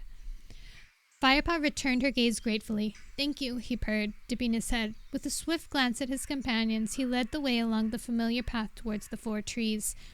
The wind roared through the branches above them, and the trees swayed, their trunks creaking and cracking as though they might fall at any moment. Rain poured down through the leaves, soaking the cats their hides. They reached the stream, but the stepping stones they usually leapt across had completely disappeared. The cats stopped on the bank and looked down in dismay at the wide, brown, swirling river. This way, Firepaw meowed. There's a fallen tree up ahead. We can use it to cross. He led Greypaw and Ravenpaw upstream to a log that rested only a kitten step above the rushing water. Be careful. It'll only be slippery. Firepaw warned, leaping carefully up onto it. The log's bark had been stripped away, leaving only smooth, wet wood to balance on. Carefully, the 3 cats walked along the trunk.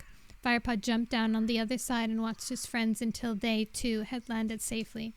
The trees were bigger on the other side, offering some shelter from the storm as they hurried on, side by side. Are you going to tell me exactly why we need to get Ravenpaw away? Panted Greypaw. Because he knows that Tiger Claw killed Redtail, Firepaw answered. Tiger Claw killed Redtail? Greypaw echoed in disbelief, stopping dead and staring first at Firepaw and then Ravenpaw. At the battle with River Clan, puffed Ravenpaw. I saw him. But why would he do that? Greypaw protested, setting off again. They started down the slope that led into the 4 trees. I don't know. Maybe he thought Bluestar would make him deputy, Firepaw suggested, raising his voice against the wind. Greypaw didn't reply, but his face darkened.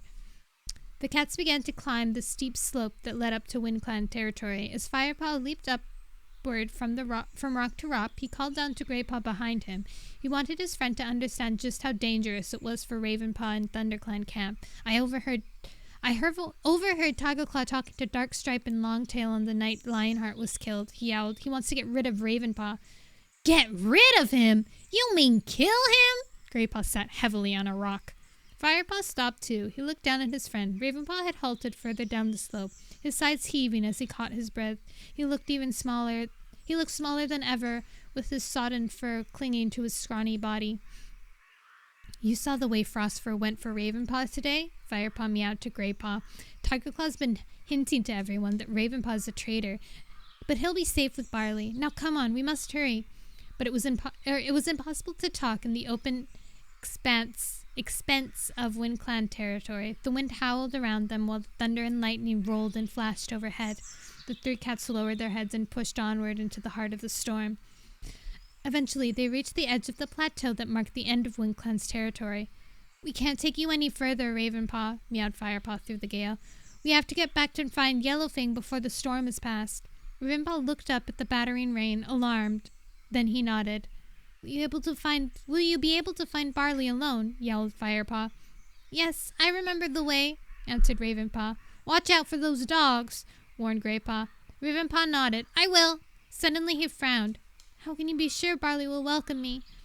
Just tell him you caught an adder once, answered Greypaw, affectionately nudging his friend's rain-soaked shoulder. Go, Firepaw urged, aware that time was short. He licked Ravenpaw's skinny chest. And don't worry, I'll make sure everyone knows you didn't betray ThunderClan.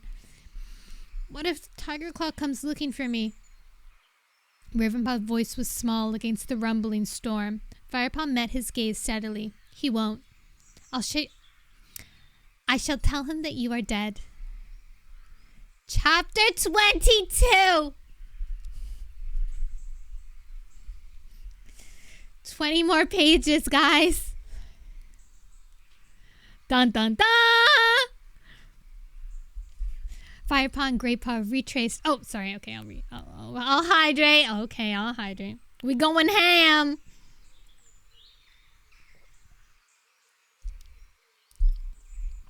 I need to gamble the stress away.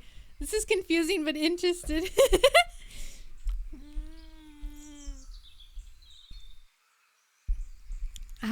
That was a good strat.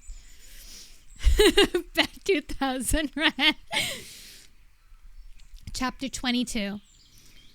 Firepaw and Greypaw retraced their steps to ThunderClan territory. Both cats were bone-weary and wet through, but Firepaw kept up the pace. Rest in peace, Peachy. The storm was beginning to move away. A ThunderClan patrol would be out soon on Yellowfang's trail. They had to find her first. The sky was still dark, even though the black thunderclouds were beginning to roll away through the horizon. Firepaw guessed that it must be near sunset. "Why don't we head straight into ShadowClan territory?" suggested Greypaw as they ran down the steep hillside into the 4 trees. "We need to pick up Yellowfang's scent first," Firepaw explained. "I just hope it won't lead into ShadowClan camp." Greypaw glanced sideways at his friend, but didn't reply. They headed back over the stream into ThunderClan territory. There was no scent of Yellowfang until they crossed into the oak woods close to camp. Now that the rain had finally stopped, the scents around them were beginning to return. Firepaw hoped that the rain had not washed away Yellowfang's trail completely. He stopped and brushed at the fern with the tip of his nose and recognized the familiar smell. Yellowfang's fierce scent prickled in his nostrils. She came this way, he meowed. He pushed his way through the wet undergrowth. Greypaw followed. The rain was easing, and the thunder was fading into the distance. Time was running out. Firepaw pushed on faster. To his dismay, he realized Yellowfang's scent was indeed leading them straight to ShadowClan territory. His heart sank. Did this mean Tigerclaw's accusations were true? Firepaw began to hope that each new smell would take them to a different direction, but the trail was unfaltering. They arrived at the thunder path and halted. Several monsters roared by, throwing up fountains of dirty water. The 2 cats hung back from the edge of the wide, gray track until there was a gap. Then they raced across the path and into ShadowClan territory. The scent markers that lined the border made Firepaw's paws tingle. Greypaw halted and looked around nervously. "I always thought I'd have a few more warriors with me when I finally entered ShadowClan territory," he confessed. "Not afraid, are you?" Firepaw murmured. "Are you? My mother warned me about the stench of ShadowClan many times." "My mother never taught me such things," Firepaw replied. But for the first time, he was relieved that his fur was so wet that it clung to his body. Greypaw might not notice, though it was bristling fearfully along his spine. The 2 cats prowled onward, alert to every sight and sound. Greypaw was on the lookout for ShadowClan patrols, and Firepaw for the thunderclap party he knew must come soon. Firepaw's scent trail led them steadily into the heart of ShadowClan's hunting grounds. The woods here were gloomy, the undergrowth crowded with nettles and brambles. "I can't smell her," complained Greypaw. "It's too wet." "It's there," Firepaw assured him. "I can smell that, though," Greypaw spat suddenly. "What?" Firepaw hissed. He stopped, alarmed. "Kit scent. There's kit blood here." Firepaw sniffed again, seeking out the smell of the ThunderClan offspring. "I smell it too," he agreed. "And something else." He flicked his tail down sharply, warning Greypaw to keep quiet. Then, suddenly, he signaled with his whiskers towards a blackened ash tree up ahead. Greypaw twitched his ears questioningly. Firepaw gave him a tiny nod. Yellowfang was sheltering behind a wide, split trunk. Instinctively, the 2 cats separated, each moving towards the tree, one on either side. They crept over the soft forest floor, using all the tricks of basic training, stepping lightly, keeping their bodies low. Then they leapt. Yellowfang yowled with surprise as the 2 cats landed beside her and pinned her to the ground. She struggled free, spitting, and backed into a sheltered hollow at the base of the trunk. Firepaw and Greypaw moved forward, blocking her way out. I knew ThunderClan would blame me," she hissed, her eyes flashing with her old hostility. "Where are the kits?" Firepaw demanded. "We can smell their blood," spat Greypaw. "Have you harmed them?" "I don't have them," snarled Yellowfang angrily. "I've come to find them and take them back. I stopped because I smelled blood too, but they're not here." Firepaw and Greypaw looked at one another. "I don't have them," insisted Yellowfang. "Why did you run away then? Why did you kill Spotted Leaf?" Greypaw asked the questions Firepaw couldn't bring himself to say out loud. "Spotted Leaf was dead? Is dead?" There was no mistaking the shock in Yellowfang's voice. Relief washed over Firepaw. "You didn't know?" he croaked. "How could I?" I left camp as soon as I heard the kits were missing. Graypaw looked suspicious, but Firepaw could hear the truth in her voice. I know who's taken the kits, she continued. I smell his scent near the nursery. Who was it? Firepaw asked. Clawface, one of Broken Star's warriors. As long as the kits are with ShadowClan, they're in great danger. But surely even ShadowClan wouldn't harm kits, Firepaw protested. Don't be so sure, spat Yellowfang. Broken Star intends to use them as warriors. But they're only 3 moons old, Graypaw gasped. That hasn't stopped him before. He's been training kits as young as 3 moons since he became leader. At 5 moons, he sends them out as warriors. Surely that would be too small to fight, Firepaw protested. But in his mind's eye, he pictured the undersized ShadowClan apprentices he'd seen at the gathering. They weren't just small, they were kits. Yellowfang hissed scornfully. Broken Star doesn't care about that. He has plenty more kits to spare, and if they run out, he can steal from other clans. Her voice was filled with rage. After all, we're talking about a cat who has killed kits from his own clan. Firepaw and Graypaw were stunned.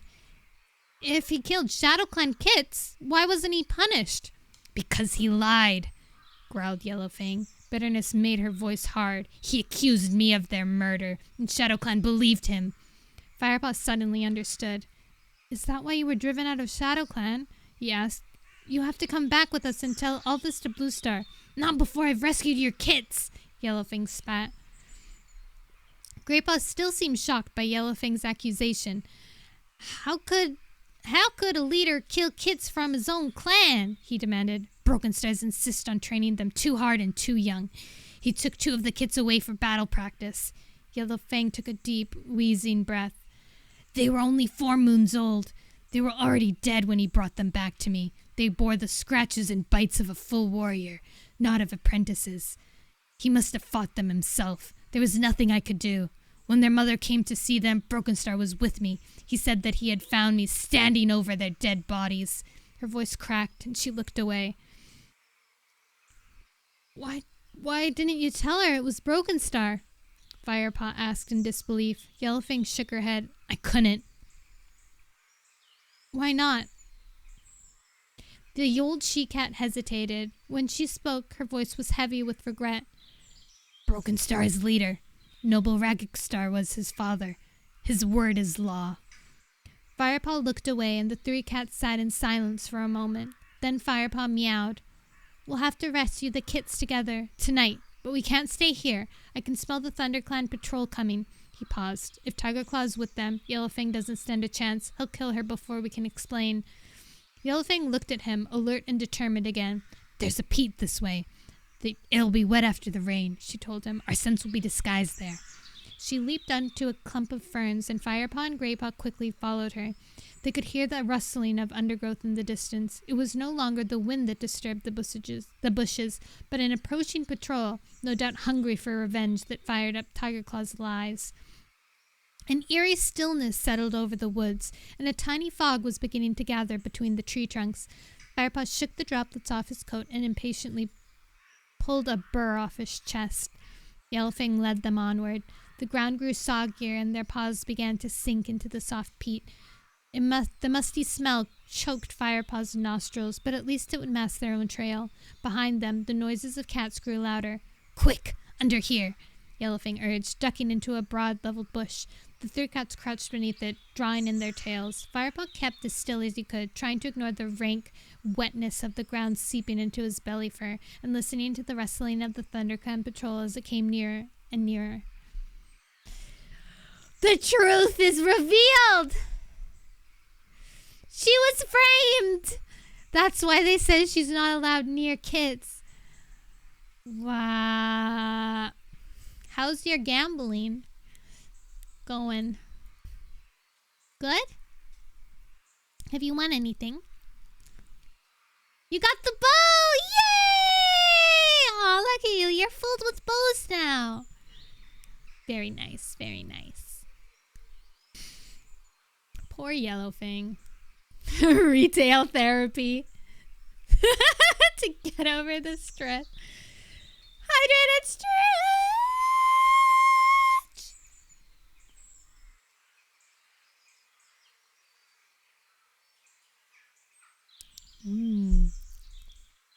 Tasty. Woo-hoo-hoo! Things are picking up, guys. You like gambling. Thank you for the head pat, Moo. Chapter 23. Firepaw could tell there were several cats in the patrol, traveling fast. He couldn't recognize the individual scents of the cats through the earthy bog odors, but he knew it was ThunderClan. He held his breath as the paw steps raced past and away. "Are we really going to try rescuing the kids from ShadowClan alone?" whispered Greypaw. Yellowfang answered him first. "I might be able to find us some help from inside ShadowClan. Not all the cats support Broken Star." Firepaw pricked up his ears, and Greypaw flicked his tail in surprise. "When he became leader," Yellowfang explained, Broken Star forced the elders to leave the security of the inner camp. They had to live on the boundary and hunt for themselves. These are cats who've grown up with the warrior code. Some of them might help us." "Rude, what the?" Firepaw stared into her old eyes, thinking quickly. "And I might be able to pursue the ThunderClan hunting party to help us through," he meowed. "If I can speak to them before they see Yellowfang, I might be able to make them believe her story. Greypaw, you wait at the dead ash where we smelt the kit blood till one of us returns." Greypaw looked worried. "But do you really trust Yellowfang to bring back help?" he murmured to Firepaw. "You must trust me," growled Yellowfang. "I will return." Greypaw looked at Firepaw, who nodded. Without a word, Yellowfang sprang past the two apprentices and disappeared into the bushes.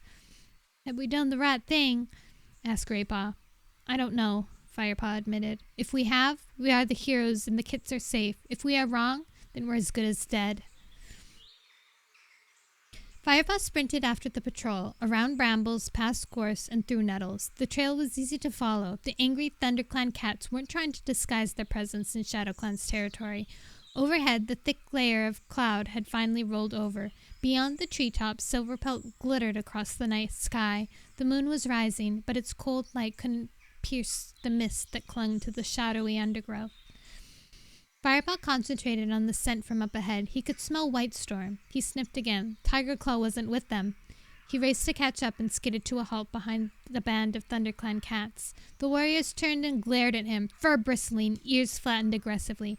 Darkstripe was one of them, and the young she-cat, Mousefur, as well as the tabby warrior, Warning Wing. Mousefur wasn't the only she-cat on the patrol. Willowpelt was there too. "Firepaw," growled Whitestorm. "What are you doing here?" Firepaw gasped for breath. "Blue Star sent me," he panted. "She wanted me to find Yellowfang before—" Yeah, Whitestorm interrupted him. "Ah," he meowed. "Blue Star told me I might find a friend out here. Now I understand what she meant." She looked thoughtfully at Firepaw. "Is Tiger Claw nearby?" Firepaw asked, feeling a tinge of pride at their shared gaze. Whitestorm looked at him curiously. "Blue Star insisted she needed him to remain at camp to protect the remaining kits." Firepaw nodded quickly, relieved. He meowed urgently. "Whitestorm, I need your help. I can lead you to the kits. Greypaw is waiting for me. We plan to rescue them tonight. Will you come?" "Of course we'll come!" The warriors flicked their tails with excitement. "It will mean raiding the ShadowClan camp," Firepaw warned. "Can you lead us there?" asked Running Wing eagerly. "No, but Yellowfang can, and she promised to bring help from her old allies in camp." Mousefur glared at him and thrashed her tail angrily. "You have found Yellowfang?" she hissed. "I don't understand," meowed Whitestorm, puzzled. "The traitor is going to help rescue the kids she stole?" Firepaw took a breath to calm himself, then looked steadily into Whitestorm's eyes. "Yellowfang didn't take them," he meowed, "nor did she murder Spotted Leaf. She wants to help us rescue our kits." Whitestorm stared back at him, then blinked slowly. "Lead the way, Firepaw," he ordered. Side note, Whitestorm should have been the deputy. No offense. Full offense, actually. Full offense at Tiger Claw. Whitestorm should have been the deputy. Anyways. Greypaw was waiting by the tree ash, pacing restlessly around the rotten trunk. He stopped as soon as he saw the patrol emerge from the mist and twitched his whiskers in greeting. "Any sign of Yellowfang?" Firepaw asked. "Not yet," answered Greypaw. We don't know how far it is to Shadow Clan. Oh, we don't know how far it is to Shadow Clan camp, Firepaw pointed out quickly, feeling Whitestorm stiffen beside him. She may be on her way back right now. Or she might be happily sharing tongues with the Shadow Clan comrades while we sit here like fools waiting to be ambushed, meowed Greypaw. Whitestorm watched the two apprentices. His ears flicked uneasily. Firepaw, he prompted. She will come back, Firepaw promised. Well said, young Firepaw.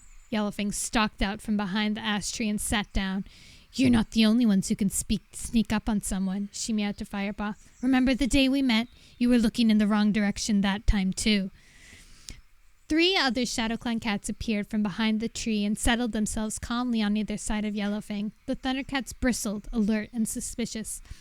Both clans stared silently at each other. Firepaw fidgeted uncomfortably, unsure what to do now. Eventually, one of the Shadow Clan cats, a Grey Tom, spoke. His long body was skinny. His fur looked dull. We have come to help you, not harm you. You have come for your kits. We will help you rescue them. What's in it for you? What's in it for you? Asked Whitestorm warily. We want your help to get rid of Broken Star. He has broken the warrior code, and Shadow Clan is suffering. So it's that simple, is it? Growled Running Wing. We just drop into your camp, snatch the kits, kill your leader, and go home. You will not meet with much resistance as you think, murmured a Grey Tom. Yellowfang stood up. Let me introduce you to old friends, she meowed. Weaving her way around the Shadow Clan cats, she brushed past the Grey Tom. This is Asfer. He is one of the clan elders. And this is Nightpelt, a senior warrior before Ragged Star was killed. She circled a battered Black Tom, who nodded at them. And this is one of our elder queens, Dawncloud. 2 of her kits died during arriving at Wind Clan. Dawncloud, a small tabby, meowed in greeting. I do not wish to lose any more of my kits, she told them. Whitestorm gave his chest a quick lick to smooth down his fur. You are clearly skilled warriors if you manage to creep up on us like that. But are there enough of you? We need to know what we'll face when we raid the Shadow Clan camp. The old and sick of Shadow Clan are slowly starving, meowed Ashfur. The casualties among our kits are more than we can cope with.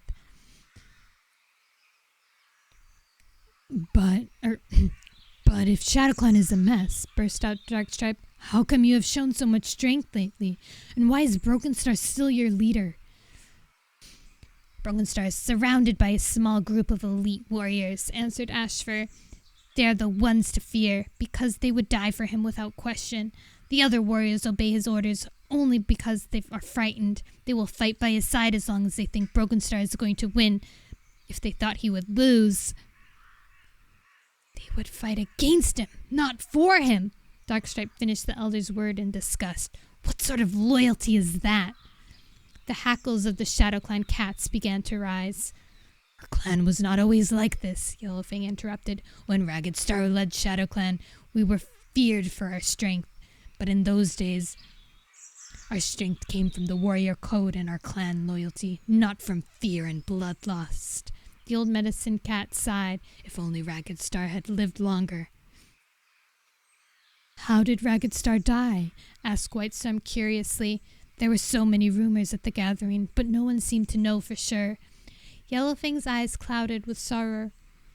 He was ambushed by a warrior patrol from another clan. Whitestorm nodded thoughtfully. Yes, that's what most clans seem to think. These are bad times indeed, when leaders are picked off in the dark instead of an open, honorable battle. Firepaw frowned, his mind racing over different battle plans. Is there any way of taking the kits without alerting the whole clan? He asked. Dawncloud answered him. They are very closely guarded. Broken Star will be expecting ThunderClan to try and take them. You won't be able to steal them in secret. Open attack is your only hope. Then we must concentrate on our attack on Broken Star and his inner guard, meowed Whitestorm. Yellowfang had a suggestion. The Shadow Clan warriors should lead me into Shadow Clan camp. The Shadow Clan warriors should lead me into Shadow Clan camp, and they they could say they had captured me. We have to make sure Brokenstar and his warriors are out of their dens. News of my capture will bring them into the clearing. Once they're all out in the open, I'll give you the signal to attack." Whitestorm was silent for a moment. Then he nodded, his face grave as he committed his warriors to the attack. "Very well, Yellowfang," he meowed. "Please lead the way into ShadowClan camp." Chapter 24! Hi, AD! Yeah, what PG said. We're reading Warriors Into the Wild. It's a book about warrior cats. We're actually very close to the end. We're gonna finish it this stream. Oh my god, we're actually like 12 pages away from the end right now. We're almost done. Yo. Okay. Final stretch, guys. Let's go. What can happen in that little of time? We'll see. Chapter 24. Yellowfang turned and pushed her way back into the bracken. Whitestorm and the others followed her. Firepaw was tingling with excitement. He didn't feel the damp chill in the air, and his weariness was long forgotten. Yellowfang guided them into a small hollow surrounded by thick undergrowth and pointed out the entrance to the ShadowClan camp. The tangled mass of brambles looked very different from the neat gorse of the tunnel that led to ThunderClan camp. The camp boundary was full of holes and gaps, and the stench of rotting meat wafted towards them. "You eat crow food?" whispered Greypaw, curling his lip. "Our warriors are used for attacking, not hunting," replied Ashfur. "We eat whatever we can find." "ThunderClan, hide in the clump of bracken over there," hissed Yellowfang. "It's full of toadstools that will disguise your scent. Wait here until you hear me call." She stepped back to let the other ShadowClan cats lead the way. Tucking herself into the center of their group as though she were their prisoner, they headed silently into camp. The ThunderClan cats settled themselves amongst the toadstools, tense and alert. Firepaw could feel his coat prickling. He looked at Greypaw beside him. The thick fur on the back of his friend's neck was standing on end, and Firepaw could hear him panting with suppressed excitement. Suddenly, yowling erupted from the ShadowClan camp. Without hesitating, the ThunderClan cats sprang from their hiding places and raced through the entrance. Yellowfang, Ashfur, Dawncloud, and Nightpelt were all in a well-trodden, muddy clearing, wrestling with 6 vicious-looking warriors. Firepaw recognized Brokenstar and his deputy, Blackfoot, amongst them. The warriors looked hungry and battle-scarred, but Firepaw could see the hard muscles pounding beneath their patchy fur. Around the edge of the clearing, groups of scrawny other cats stared uncertainly at the mayhem.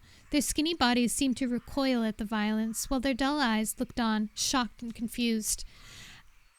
Out of the corner of his eye, Firepaw saw Running Nose back away and hide beneath a bush. At Whitestorm's nodded signal, the Thundercats leapt into battle. Firepaw grasped the silver tabby with his claws, but it was shaken loose. He tumbled over and the ShadowClan warrior turned on him and gripped him with his claws as sharp as black thorns. Firepaw managed to twist and sink his teeth deep into the cat's flesh. The warrior's yowl told him he had found a tender spot, and he bit harder. The warrior screeched again, ripping himself free, and ran off into the bushes. Firepaw stood up. A young ShadowClan apprentice leaped at him from the edge of camp, its soft kitten fur fluffed up with fear. Firepaw sheathed his claws and batted him away easily. "This is not your battle," he hissed. Whitestorm already had Blackfoot pinned to the ground. He gave him a vicious bite, and the injured deputy raced away towards the camp entrance and out into the safety of the forest. "Firepaw!" Firepaw heard Dawncloud screech his name. "Watch out! Clawfaces!" He didn't hear the rest. A heavily built brown cat crashed into him. "Clawface!" Firepaw dug his claws into the ground and whirled himself around. The warrior that killed Spotted Leaf. Rage surged through him and he flung himself into the brown tom. Firepaw pushed the warrior to the ground and pressed his head into the dirt. Blinded by fury, he prepared to sink his teeth into Clawface's neck, but before he could deal the death blow, Whitestorm knocked them aside and grasped the ShadowClan warrior. ThunderClan warriors do not kill unless they have to, he growled in Firepaw's ear. We just need to let them know not to show their faces here again. He gave Clawface a fierce bite that sent him screaming out of camp. Still raging, Firepaw looked around wildly. Broken Star's warriors had gone. An angry screech sounded from behind Greypaw. Greypaw leaped out of the way, and Firepaw saw Yellowfang gripping Broken Star with muddy, blood-stained paws. His body bled from several wounds. His ears were flattened against his head. His whiskers were drawn back as he crouched, flattened beneath Yellowfang's powerful grasp. I never thought you would be harder to kill than my father, he snarled up at her. Yellowfang recoiled as if she had been stung by a bee. Her face twisted suddenly by shock and grief. She loosened her grip on Broken Star, and instantly he threw her aside with a twist of his powerful body. You killed Bracket Star? Yellowfang wailed, her eyes wide with disbelief. Broken Star eyed her coldly. You found his body. Don't you recognize the fur between his claws? Yellowfang stared in horror as he continued. He was soft and foolish, leader. He deserved to die. No! Hissed Yellowfang, her head dropping. Then she gave herself a shake. She looked up at Broken Star, arching her back. And Bright Flower's kits? Did they deserve to die too? She rasped. Broken Star growled and hurled himself at Yellowfang, forcing her onto her belly. Yellowfang didn't even attempt to struggle with his thorn-sharp claws. Firepaw saw with alarm that her eyes were glazed with sadness. Those kits were weak, Broken Star hissed, bending his face toward Yellowfang's ear. They would have been no use for ShadowClan. If I hadn't killed them, some other warrior would have. A wail of grief went up from the black and white ShadowClan queen. Broken Star ignored her. I should have killed you when I had the chance, he spat at Yellowfang. It seems I must have some of my father's softness. I was a fool to let you leave ShadowClan alive. He lunged, teeth bared, ready to sink them into her neck.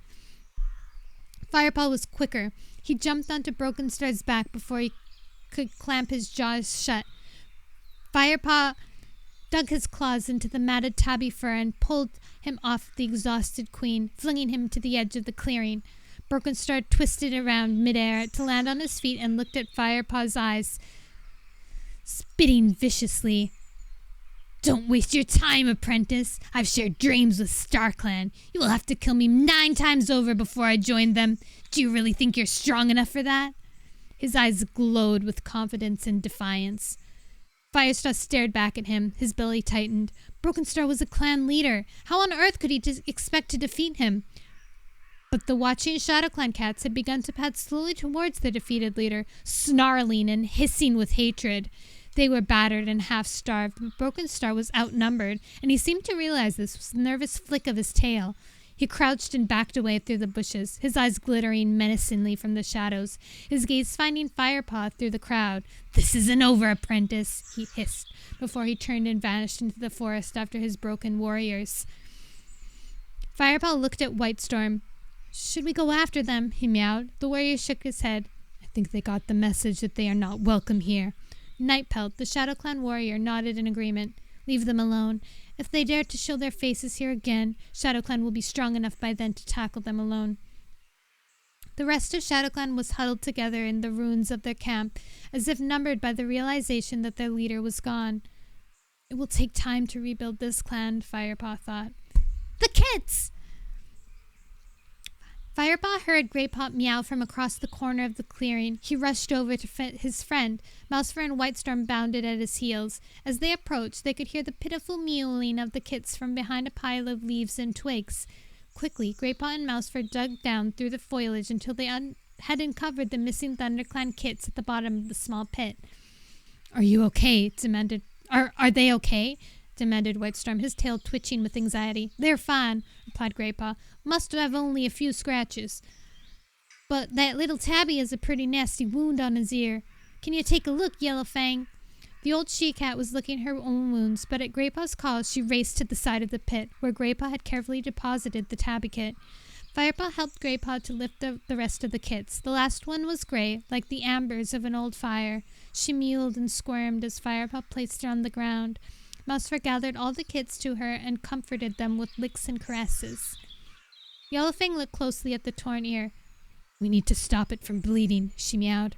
Running Nose stepped out of the shadows. His forepaw was coated with a layer of cobwebs, which he silently passed to Yellowfang. She nodded her thanks and began to treat the kit's wound. Nightpelt approached the group of ThunderClan cats. You helped ShadowClan rid of its brutal and dangerous leader, and we are grateful. But it is time you left our camp and returned to your own. I promise your hunting grounds will be free from ShadowClan warriors as long as we can find enough food in our own territory. Whitestorm nodded. Hunt in peace for one moon, Nightpelt. ThunderClan knows you need time to rebuild your clan. He turned to Yellowfang. And you, Yellowfang? He asked. Do you wish to return with us or stay here with your old comrades? Yellowfang looked up at him. I will make the journey back with you. She glanced at the deep gash on Whitestorm's hind leg. You will need a medicine cat for yourself, and well as your kits. Thank you, purred Whitestorm. He signaled the ThunderClan cats with a sweep of his tail and led them out of the clearing. Mousefur and Willowpelt helped the kits, who stumbled along, exhausted and bewildered. Yellowfang walked close to the wounded tabby kit, lifting him up by the scruff of his neck every time he slipped. Firepaw and Greypaw followed them through the brambles, past the camp scent lined, and out into the forest. The moon was still rising in the quiet skies. The ThunderClan party began the long trudge home, while around them showers of brown leaves fluttered to the forest floor. Wow! That was drama feel. Oh my god. Broken Star, holy! Broken Star killed his dad. Why did I scream? I'm baffled. You called it? He was gonna kill his dad? Juice, that's not based. He killed his dad. His dad was a nice guy. Probably. I mean, the other cats respected him. It was too sussy. Whew, so much going on. Whew, whew, whew. I think this is the last chapter, guys. Either it's the last chapter or the second last chapter.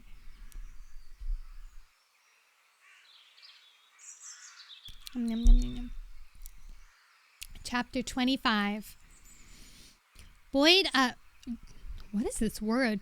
Buoyed up with relief at being home again, Firepaw and Greypaw sprinted ahead of the patrol into the ThunderClan camp.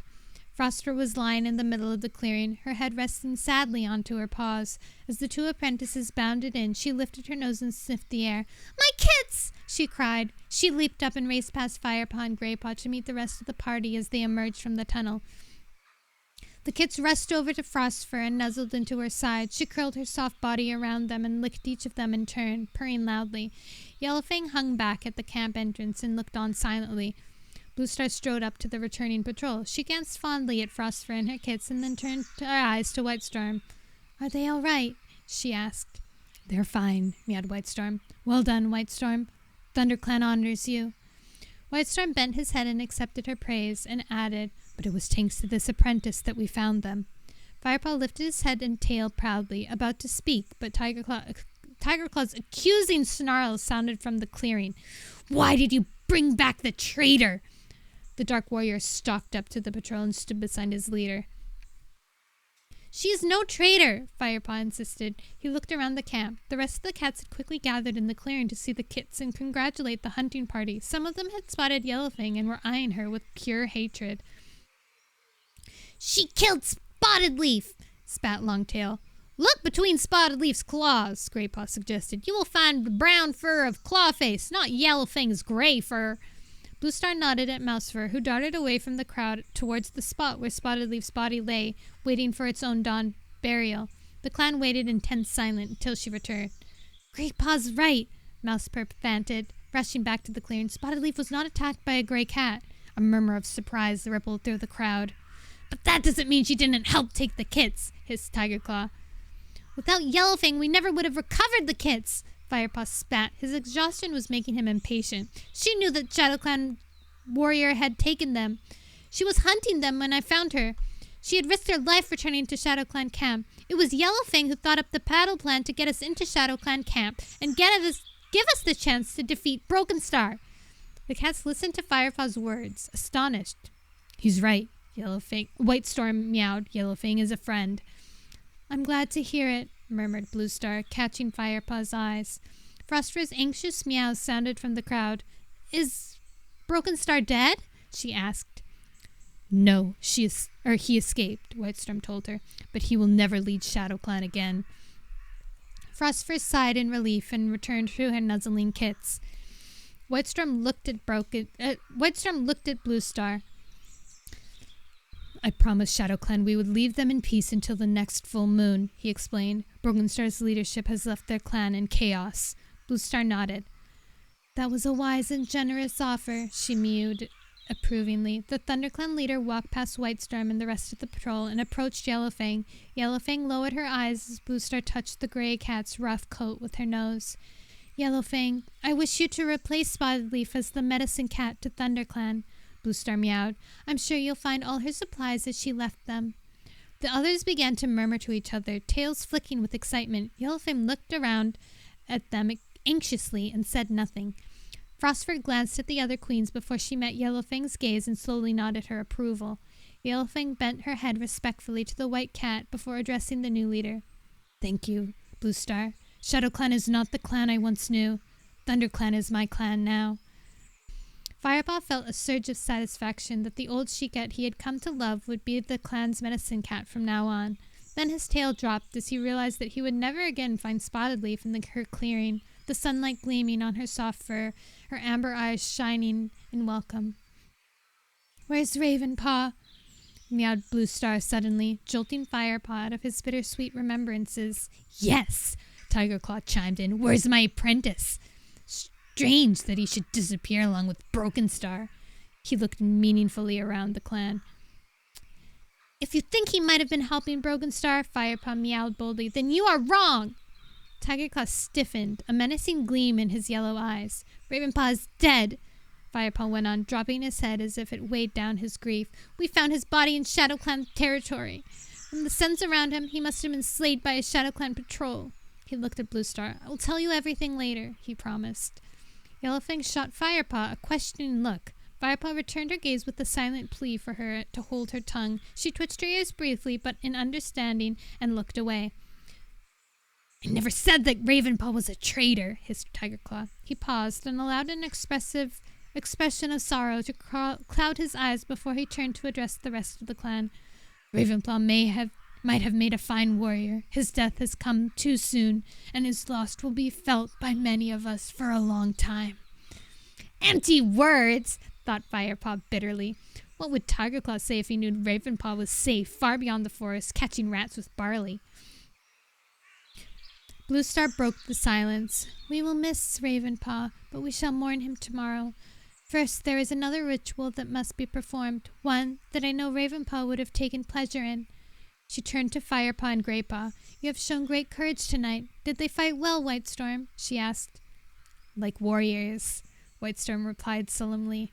Blue Star met his yellow gaze and gave a slight nod. Then she lifted her chin and fixed her eyes on Silverpet's swath of stars. Her voice rang out, clear and measured in hushed words. I, Blue Star, leader of ThunderClan, call upon my warrior ancestors to look down on these two apprentices. They have trained hard to understand the ways of your noble code. I commend them to you as warriors in their turn. She looked down at Firepaw and Greypaw, narrowing her eyes. Firepaw, Greypaw, do you promise to uphold the warrior code and to protect and defend this clan, even at the cost of your lives? Firepaw felt something stir within him, a fire that burned in his belly and rang in his ears. He suddenly felt that everything he had done for the clan so far, all the prey he had stalked, all the enemy warriors he had fought, had been for the sake of this single moment. I do, he repeated steadily. I do, echoed Greypaw. His fur was bristling with excitement. Then, by the powers of StarClan, I give you your warrior names. Greypaw, from this moment you will be known as Greystripe. StarClan honors you and your bravery, and we will welcome you as a full warrior of ThunderClan. Blue Star stepped forward and rested her muzzle on top of Greystripe's bowed head. He bent lower to give her shoulder a respectful lick, then straightened up and walked over to join the other warriors. Blue Star stood and studied Firepaw for a long moment before speaking. Firepaw, from this moment on, you will be known as Fireheart. StarClan honors your bravery and your strength, and we will welcome you as a full warrior of the clan." She touched her muzzle to his head and murmured, "Fireheart, I am proud to have you as my warrior. Serve your clan well, young one." Fireheart's muscle... Oh, I'm getting mixed up with the names now. Fireheart's muscles were trembling so much that he could hardly stoop to lick Bluestar's shoulder. He purred hoarsely to show his thanks, then slipped away to stand beside Graystripe. Meows of tribute sounded from the crowd, and the voices of the clan rose in the still night air to chant the new warriors' names. "Fireheart, Graystripe! Fireheart, Graystripe!" Fireheart looked around the clan, seeing faces that had grown so familiar over the last few moons. He listened to them as they called his new name, and felt overwhelmed by the kindness and respect he saw shining in their eyes. "It's almost moon high," meowed Bluestar. "In the tradition of our ancestors, Fireheart and Graystripe must sit in silent vigil until dawn, and guard the camp alone while we sleep." Fireheart and Graystripe nodded solemnly. As the rest of the clan began to melt away back to their dens, Tigerclaw pushed past Fireheart. The ThunderClan deputy slowed as he passed and hissed quietly to his ear, "Don't think you can outwit me, kitty pet. Be careful what you tell Bluestar." A cold shiver ran down Fireheart's spine. Bluestar had to know about Tigerclaw's treachery. As Tigerclaw headed back to the warrior's den, Fireheart left Graystripe sitting alone into the clearing and bounded after Bluestar. Oh my god, these names. He caught up with her outside the den. "Bluestar, I know I'm breaking the vow of silence, but I must speak with you before I begin my vigil." Bluestar looked at Fireheart and shook her head. This is an important ritual, Fireheart. You can speak with me in the morning." Fireheart dipped his head in acceptance. Tigerclaw was not a problem that could be solved overnight anyway. He returned to Graystripe's side in the middle of the clearing. The two friends exchanged glances, but said nothing. Fireheart looked at the moon above his head. His orange coat glowed silver in the cold light. Around him, the bushes and trees were draped in mist that brushed damply against his fur. Fireheart closed his eyes and recalled the dreams of kittenhood. The cool forest scents in his nostrils were real now, and the life of a warrior stretched ahead of him. He felt unrestrained joy flood up his paws and surge through his body. Then he opened his eyes with a jolt. Another pair of eyes was shining back at him from the warrior's den. Tigerclaw! Fireheart stared back without blinking. He was a warrior now. He had made an enemy of the clan's deputy, but Tigerclaw had made an enemy of him. Fireheart was not the same naive cat who had joined the clan all those moons ago. He was bigger, stronger, faster, wiser. If he was destined to oppose Tigerclaw, then so be it. Fireheart was ready for the challenge. Yay! The end! We finished it, guys!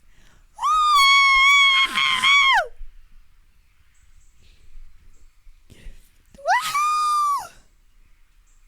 Way too dang on a cliffhanger! It opens up so much. So much is gonna happen, you guys. So much is gonna happen. Oh my god, I almost started crying. When she started appointing them as warriors, I almost started crying. That was so weird. I was so nostalgic. I was so proud of them, guys. Fireheart could get hit by us and there's nothing he could do about it. Well, if he was a leader, he wouldn't be hurt. I did cry, Pappy! I'm so emotional. Why would you say that? Don't worry, they're safe from the Thunderpath. They live in the forest. But is he a leader? No. No, he isn't. Cat book! Cat book! Cat book! Cat book! Oh, I'm a little teary-eyed now. And a little sweaty. Worked up a sweat. That was fun! Did you guys enjoy that? Bam! I'm glad. I can't believe we finally managed to get... We actually did it. We went through the whole book. It was so fun! Not sweaty from reading. Now that's some real mind exercise. It This is suspenseful. What now then? Should we keep reading them? I wanted to do this first book as an experiment. And if it went well, I was thinking of doing the rest of the first series. So at least I love my murder mystery cat book. That's literally what it is. It might be hard to not try and mess up pronouncing the words in the book. I still messed up so much. I really want to get good at reading so I can, like, read smoothly. It would be cool if by the time we get to the final book, I can read smoothly. That would be nice. That's a cool dream to have.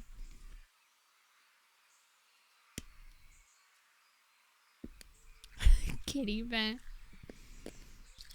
Kitty Bat is such a cute little name. My kitty bear. Oh, you're my kitty bitty.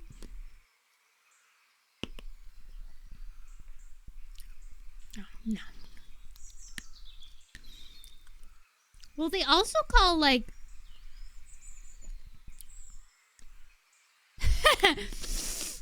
Don't worry, Mumu. There'll always be words I won't be able to pronounce. This book was written for kids, so even the hard words aren't too hard. Are you? Good at murder mysteries? You gonna be down for more Warrior Cat Wednesdays? Do you want me to read the synopsis of the second book? I'm pretty sure it's called Fire and Ice.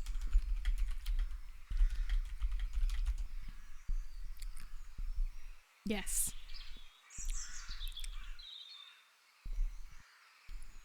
Let's read the blurb.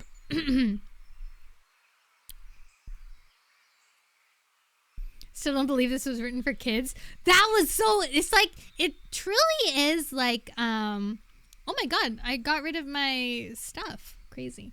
It truly is like a soap opera for kids. You know? Like, I was like... I ate this stuff up. I could not believe what I was reading. It was like the best thing. I think it was kind of like, it was like, are we allowed to read this? Can this be happening right now? And then you get hooked on it. And then you have to like keep reading, find out all the drama that they have. Like, come on, that was crazy drama with Yellowfang even. That wasn't even the big drama too. Okay, it was, but it was like Tiger Claw killed Redtail to become the deputy. That's one big drama. They faked Ravenpaw's death. That's another drama. Then Yellowfang was kicked out and was like, what was it? What's the word? Accused. Falsely accused of killing kits when actually Broken Star did that. And Shadow Clan was being starved and were weak and he was making kits fight for him. Crazy. Framed, that's the word. And Broken Star killed his dad, who was the father. Who was the leader. That's so many crazy things. Drama better than most TV shows these days. Right. That's why everybody's so hungry for like a Warrior Cat series, but it's never happened, which is wild. My part is when he meets his old squishy buddy, beats him up, and then snugs. Yeah. That part was so funny. Makes fun of him for being neutered. Oh, you smell different, dude. Okay, the blurb. This is the blurb for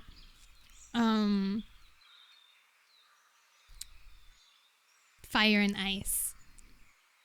There's two blurbs. I'll read the first one. Fire alone can save our clan. Fireheart is a ThunderClan warrior now, but danger still lurks in the forest, and possibly closer than he thinks. With the chill of winter setting in, the cats of rival River Clan are growing restless, while Wind Clan turns weak and faces threats from all sides. Right! We still don't know where the heck Wind Clan is! Wind Clan is still gone! As tension builds up to an explosive climax, Fireheart faces not only imminent battle, but betrayal from within his own clan. And then the other blurb.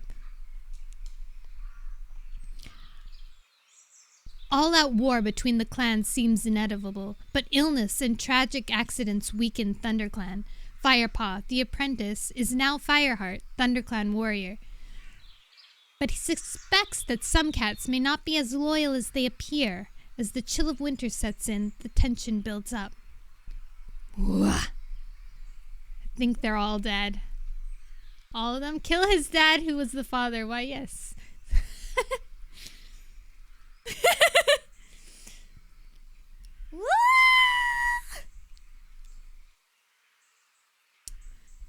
I'm excited. I remember reading through the first series, and then when I got to the second series, it doesn't follow Fireheart anymore. It follows different cats. And I was so sad and disappointed. I couldn't read that first book for like a month. I was just like, ugh, I can't do it. How do you expect me to move on from Fireheart?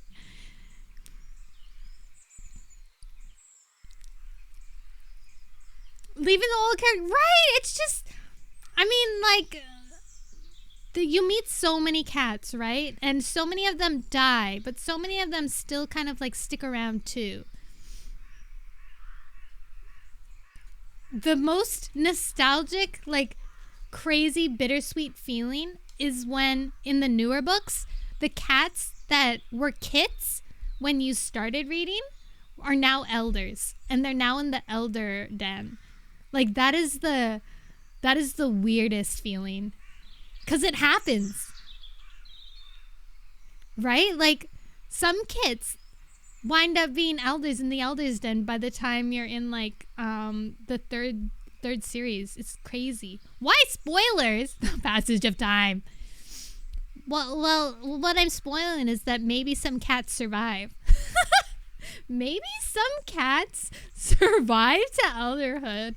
But I'm not telling you which ones. Honestly, I don't remember. Honestly, I couldn't even tell you. Because some just die. We already saw that. Spotted Leaf? We didn't even expect that. She just was dead one page and was alive. Oh, wait, no. She was alive one page and dead the next. Crazy. That didn't even take us that long. It's only been 2 hours.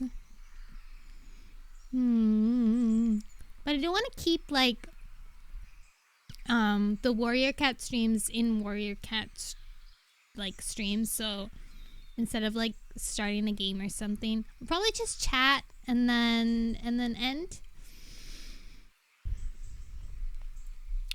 Praise. Action-packed adventure. Certain to please any reader who's ever wondered what dreams of grandeur may haunt the family cat. Never thought the series would go as far as the kits growing into elders. Oh yeah, it goes so long. I mean, it's still going. Let's see what book they're on right now. What is the next upcoming Warrior Cat book?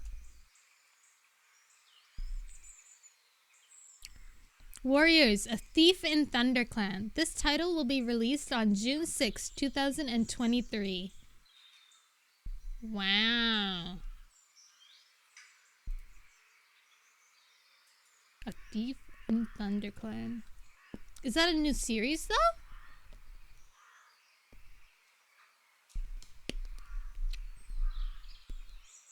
Oh, this is the graphic novel. We don't count that one very much. There's a graphic novel for Warrior Cats that kind of like tells stories that happen in the background of things. But like, do we really... Actually, this site might be good. Books. Use Zoomer slang now. Okay, let's see. The Prophecy Begins. That's this series. There's six books in each series. The New Prophecy. That's the next one. Power of Three. That's my favorite series of the series. Omen of the Stars. This is the series that I stopped reading. Dawn of the Clans. I didn't know this series existed. A Vision in the Shadows. I didn't realize that series existed. The Broken Code. Another series exists. Okay. A Starless Clan. Oh my god. Follow clans. What is this? This is the one that currently is going. There's only 3 books out in this one right now. How long ago did I stop reading? In high school. So that was a long time ago. Some of those are spin-off series? Oh, okay.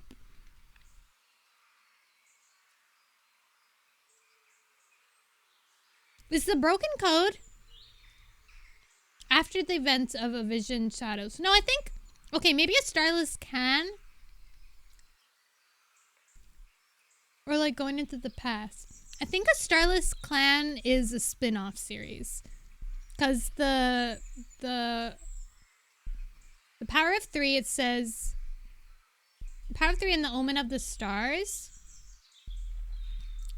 And then the Dawn of the Clans that comes after it, it says return to Dawn of the Clans to discover how the Warrior Cat clans came. Oh, wait.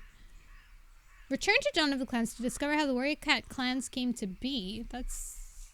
I'm not sure what that is. Vision of Shadows. Return to the era of... Spoiler alert. After the events of Omen Stars. Oh, okay. So Dawn of the Clans is a spin-off series. Vision of the Shadows comes after Omen of the Stars. And the Broken Code comes after A Vision of Shadows. And the Starless Clan is probably going off of Dawn of the Clans? I don't know, this is confusing.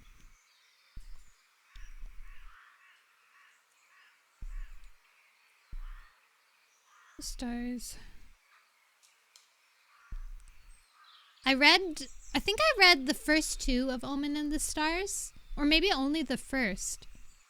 I think maybe the first 2. I wasn't jiving with Omen of the Stars very much. It was the same sort of thing, you know, like after a first series, after you're done the series, you go on to the next one and then you're like, oh, I don't want to read this.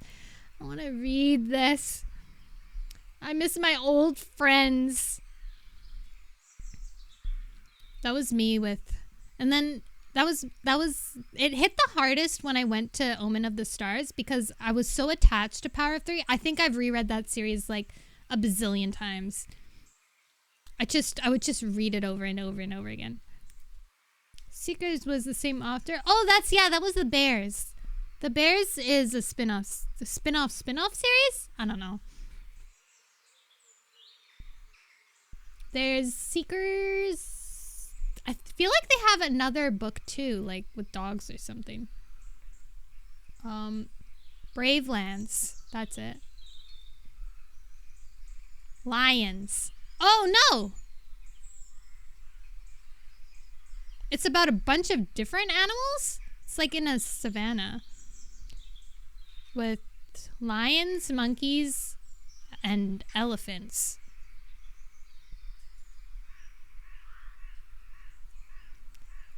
Are they writing in the perspective of elephants? And interacting with lions? And monkeys? What? Meet the characters. Hold on. Lions, elephants, baboons, and vultures. Do they have cool names? Oh. It just puts them all together. That's weird. There's a wolf one that came out at the same time, but it wasn't by the same month. There was whole copyright debates. Okay, so those are Brave Lands. Survivor? Is Survivor? Or is Survivor the same one? Survivor! Dogs! Survivors with the dogs, yeah.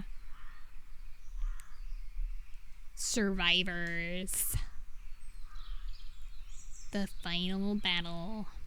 Look at all these dogs. Meet Lucky. Wow. He's a scruffy orange dog too. Yeah, I was only interested in cats because I know where my you could say my my loyalty lies with the clans.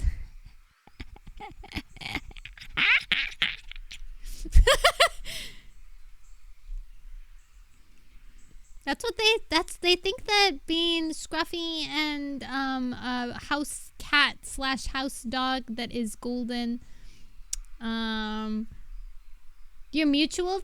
Are you trying to say mutual to the cats and dog debate?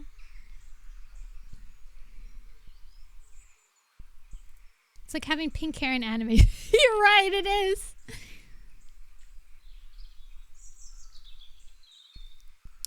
Oh, I want to read the... Survivors only has one series, though. It only has 6 books. And it doesn't look like they're coming out with any more.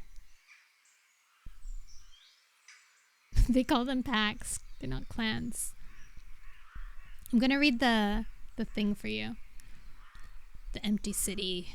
The time has come for dogs to rule the wild.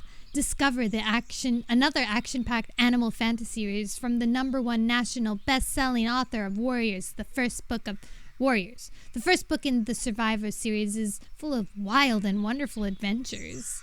With the thrill of fans... Oh, I don't care about these things. I want to know. Oh, here. Lucky has always been a lone dog, roaming the busy city streets and relying on his instincts. Then the big growl strikes. A devastating earthquake that changes Lucky's world forever.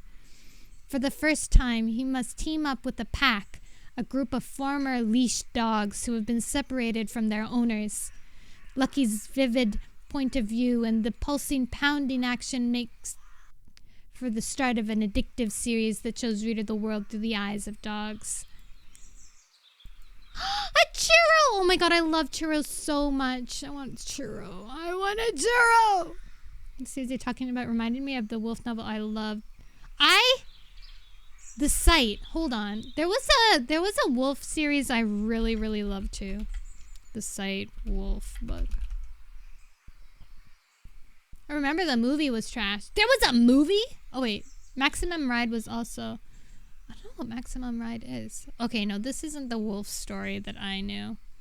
The wolf story I knew was kind of like... It was like Jungle Book almost. It was like about this kid that was raised by wolves. Or at least one wolf. And he could like... He was like connected to the wolves. No, it wasn't even that either. What is this book? Julie of the Wolves. Oh, this looks cool.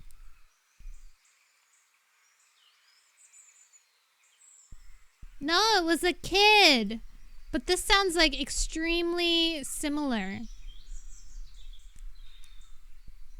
Oh, this looks like a good book.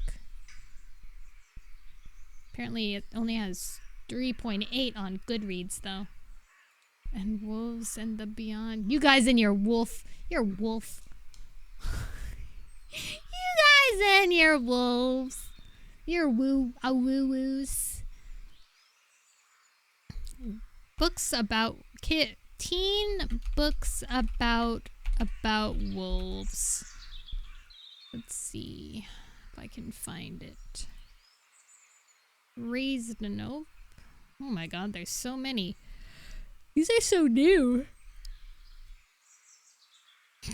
Young teen adult books about wolves. Not werewolves. The boy who cried wolf. Wait. Oh, the site! There's Peaches. Was it Wolf Brother?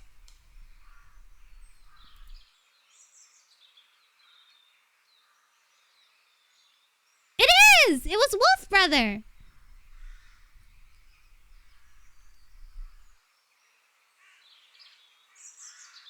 I like it because the wolf is just named Wolf. Like, he doesn't give the wolf a name, it's just Wolf. And on the either the 4th or 3rd book, he like almost dies, and it was like the craziest thing to read.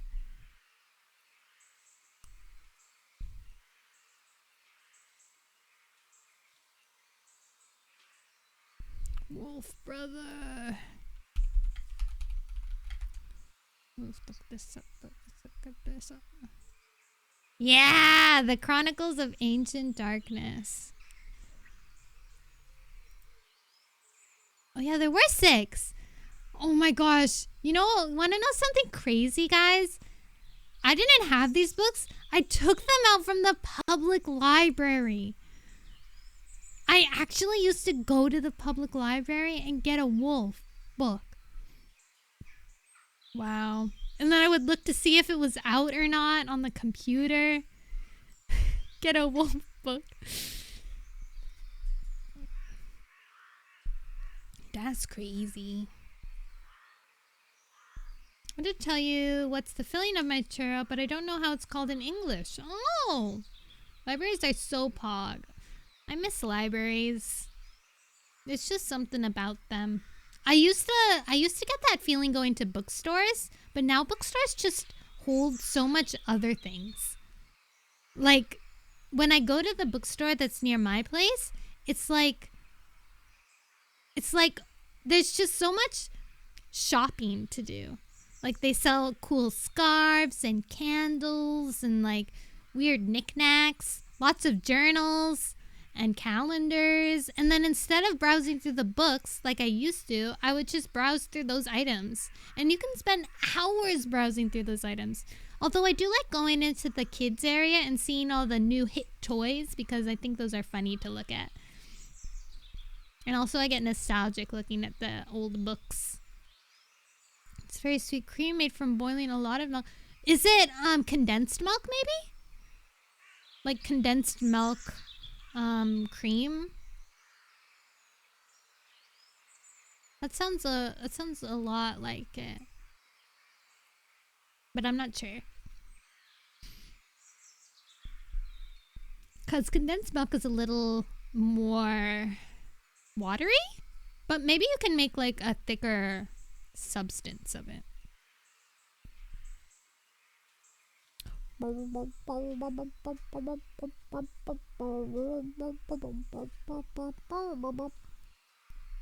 And now libraries, we have a library, we used to have an old library and it was so old and then they made it into a new one nearby and it's so fancy now. They sell like coffee.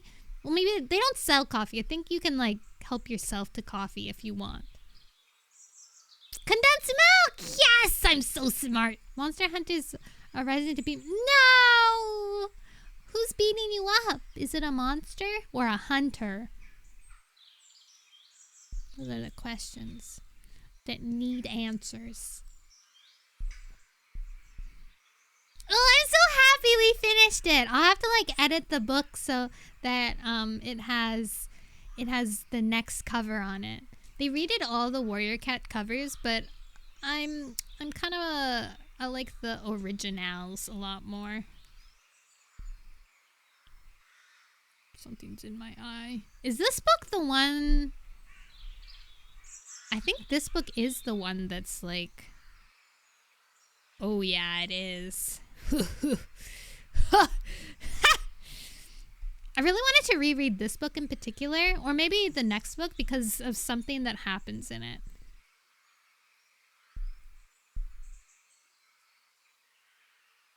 Original covers are the best. Blim, blim, blim, blim, blim. Yay! Peanut butter chips? Wait, did you make them, Mumu? That'd be impressive.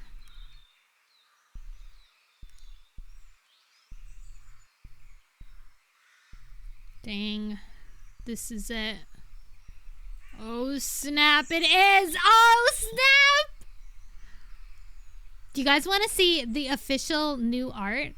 Okay, wait. I want to show you. There's been new art that's been released for each of the book series. I won't show you all of them in case they hold spoilers. But let's see. Warriors official. Let's look. Let's see. Wow. Wow, it's from the... These are the Polish wallpapers? Wow. Polish... They get the cool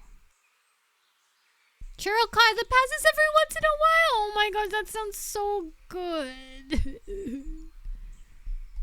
Okay, where are we? Search. Let's do Into the Wild. Yes, yes, yes. Where's the new one?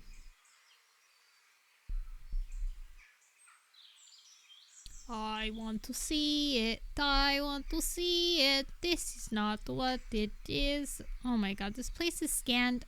Oh! Well, that's not it either. Into the Wild new wallpapers. Why Polish? Because warriors. I think that's the yeah, it's a Polish artist that made that. Oh my god, it's so pretty. Oh my god. Oh my god. Okay. Hold on. I'm gonna beep bop boop bop beep bop boop ba da beep bop bop bop ba da bop. Window capture. Warrior cats. It's up! Oh, Warrior Cats is already in use. Wallpapers. Oh! There it is. Where can I put this?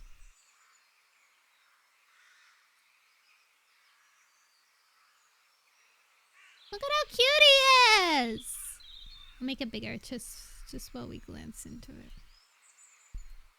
Oops. Look at him! Look at how beautiful this is. This is the artwork for Into the Wild for the Polish edition. He's just a baby! This is official. This is official for the Polish edition. Isn't it stunning? Oh my god, it's so beautiful. Look at little Fire Paw. Well, he's rusty right now. Oh, little man, little mans. Oh, this for a silly cat book. But it's so crazy, isn't it? He's so tiny. That's how tiny he was when he joined, but now he's all like buff. And hold on. I'll look up the... I wonder if this illustrator has... Oh my god. Dude, this guy has drawn crazy stuff right now. Holy. Guardians of a Gahul? Oh my god, he drew a picture of my fave. You guys want to see my fave? Here he is, my fave. Oh, I love you. This is my favy. Nothing will ever beat this, my son boy. You guys won't meet him until series 3. If we ever get there. He's blind. I love him. I love him. Okay, wait, let me find... This dude's art is insane.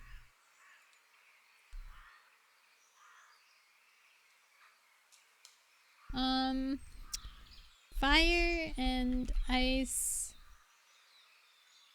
new cover.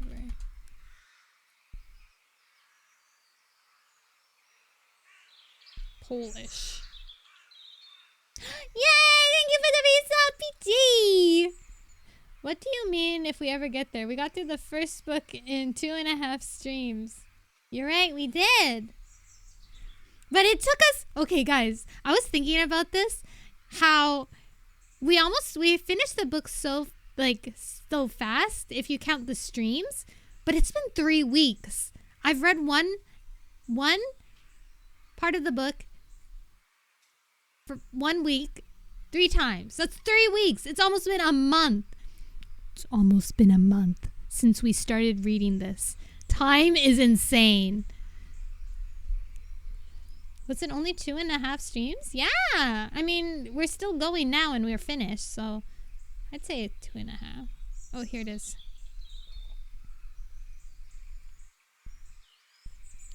Warrior Fire and Ice wallpaper. Oh! That is not what I want. Warrior cats. You can see my my toggle switch on and off every time I write warriors. No, check the churro out! Hold on. I want to find this picture first so I can leave it for you. Fire and Ice. Polish. Oh, it's so pretty! Okay.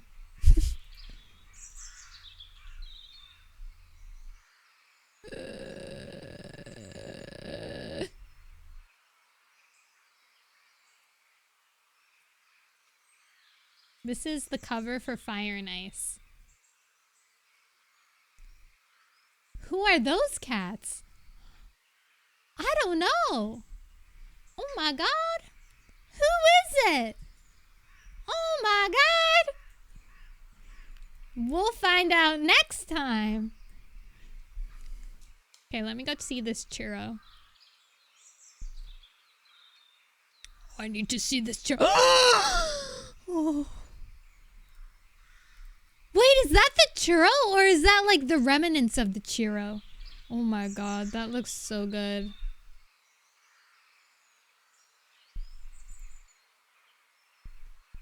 That's the whole churro. Wow. I want to eat it. That's the filling? Whoa, you're living in a whole different churro gang. A whole different churro world. Wow, this is stunning. Jinfit is the best. I don't want to change your mind. I think you're correct. Look at that. Should I do the classic title or this title? I feel like it'll be more, you know, like you'll feel more immersed if you continuously see this beautiful artwork. But maybe I'll just do the... Oh my god, you're right! Oh, I love that. So delicious. Okay, let's see what the other one looks like. What comes after Fire and Ice? I only remember those two. Warrior. Cat Polish covers.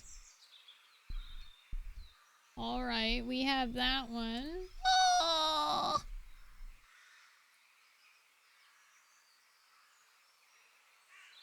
De.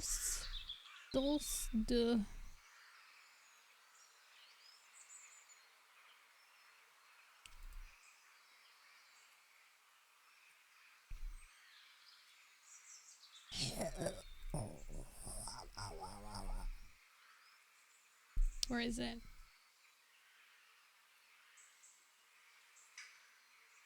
There it is. Show me them! I want to see them.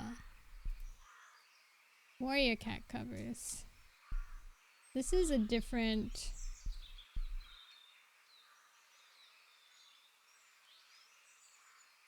Oh, guys, do you want to see Yellowfang? This is Yellowfang. Yellowfang. She's with a baby. Isn't she pretty?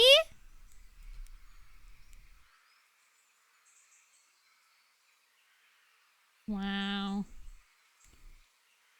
I'm not sure if they're red eyes or like orange eyes and it's just the lighting. The rest of these aren't relevant to us right now.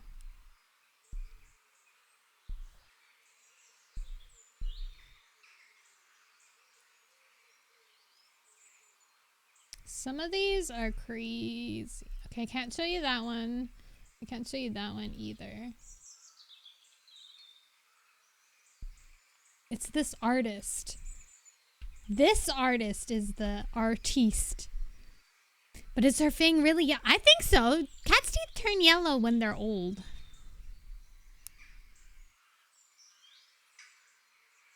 Teeth whitening strips so they have those pearly whites. Dang, he's gone like... How many has he done? Okay. Wow. I just want to see the second one.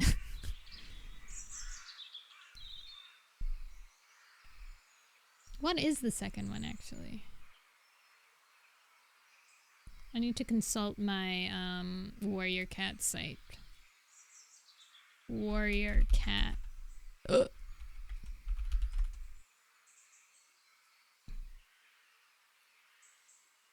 Forest of Secrets, Rising Storm, A Dangerous Path, and A Darkest Hour. It's good to know. Next one is A Rising Storm. Oh, I get it! I get it. Har har hardy har har. Let's do this.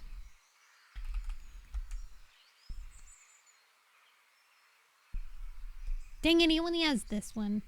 Okay, well, that's all that we got for now. I'll see if I can find more later. He's like drawn different books. I mean, different books later in the series.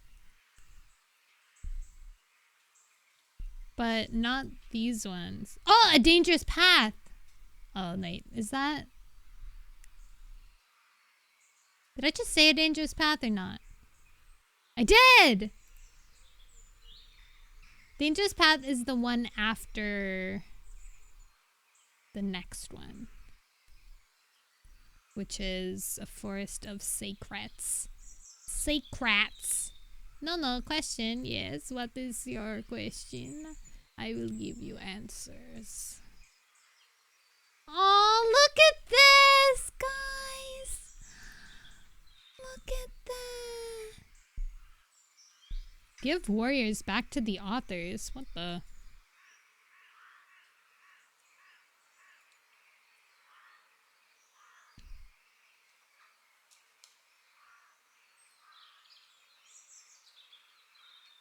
Dang. Something's going on there. I don't really know the details. Do you own the books in physical media or not? I was wondering how you're reading this the whole time. I do have them in physical media. But I also have them online. Look at this! It's like all the warriors in like... They put together, they make a cute picture. Wow. I'm pretty sure I have every single physical book. Up until the third of the third series? Or maybe the first of the third series. I can't remember. I might not have all the ones in the second one because I didn't like them as much, but I definitely have all the first season series. Series. Meow, meow, meow, meow. Ew, AI generated cat face. Despicable. Oh my god, who's this cat?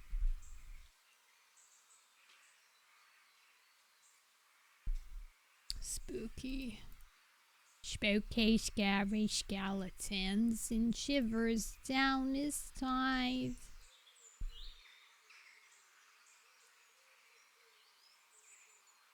What was that other one I wanted to press? This one. And how many series? Okay, there's 6 in each series. And there's... We were looking at it earlier.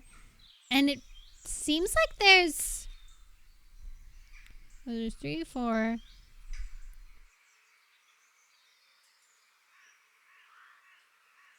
I think there's six actual series, and then there's 2 others that are kind of like spin-off main story season series. Like they go back in time, but they're not related to the main ones. And then there's a bunch of spin-off series. Oh, it's more than that. It's like, how many books are there in Warrior Cat series? They have like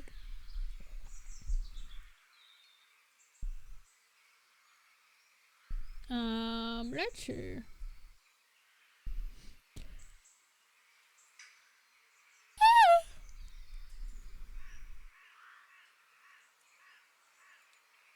Over 60 books in total.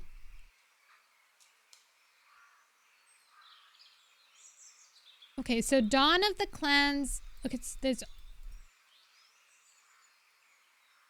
was the original 6-book series and the quote unquote spin-offs: New Prophecy, Power of 3, Omen of the Stars, Dawn of the Clans, which are continuations of this first series.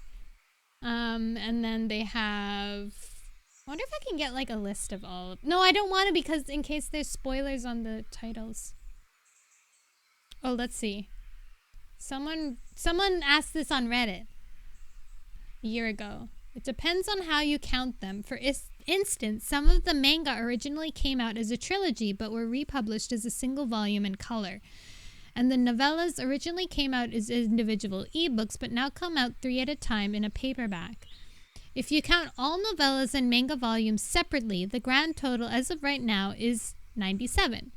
42 main series books, 14 super editions, 5 field guides, 15 manga volumes, and 21 novellas. Wow.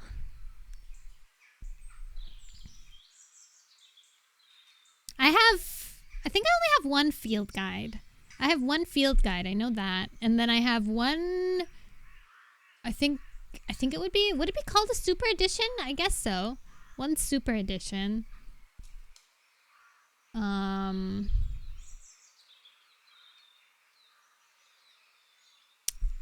don't know. I wish I had them on my bookshelf.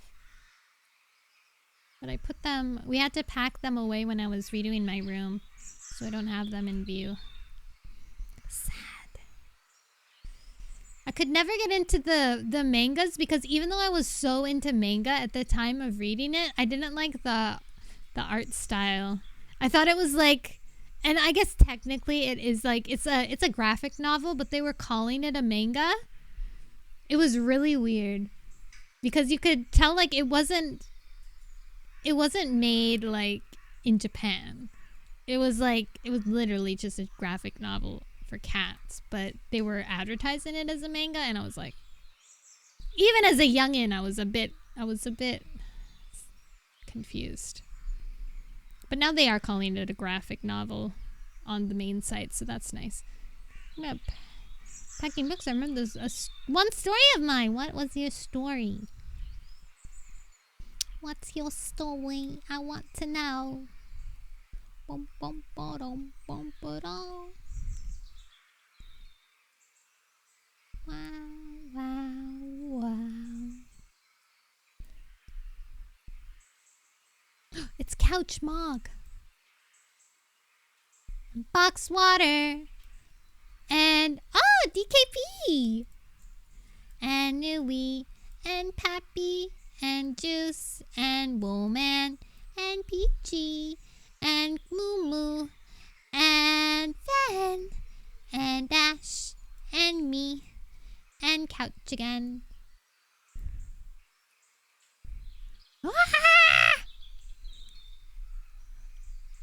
There was this time I was helping my papa with some boxes we had up in the attic, and I found this old box of books of my sister's. Ooh. Where did I go? Here you are. I flew you. Now you're gone.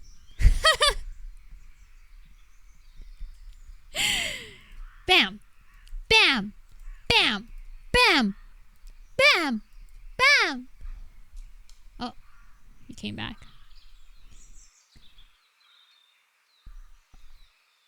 Yeah, you just kind of like pop back. See, you just pop back in. All of them were soggy and molded because of the years they spent in the attic tailing abuse in the weather, but all of them but 3, and they are 3 manga I own today. Whoa! That was a beautiful story. They were fated. They were fated to be with you. Guys, what shows are you been watching?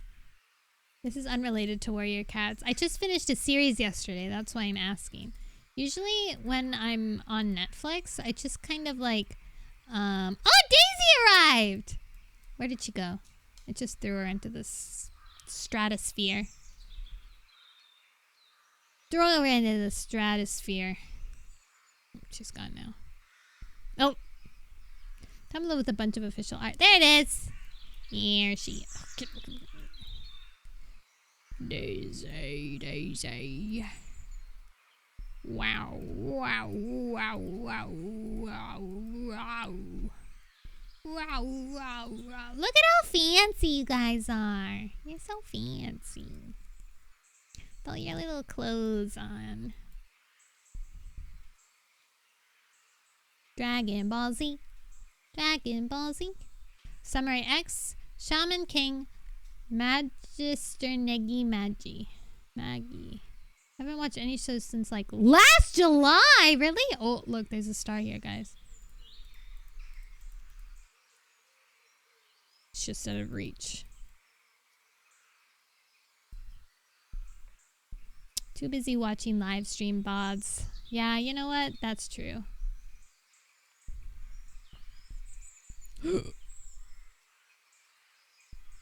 Snickle Fritz! Yay! Ah! I like it how it starts off slow and then a bazillion fall at the end. Peachy, did you even get any?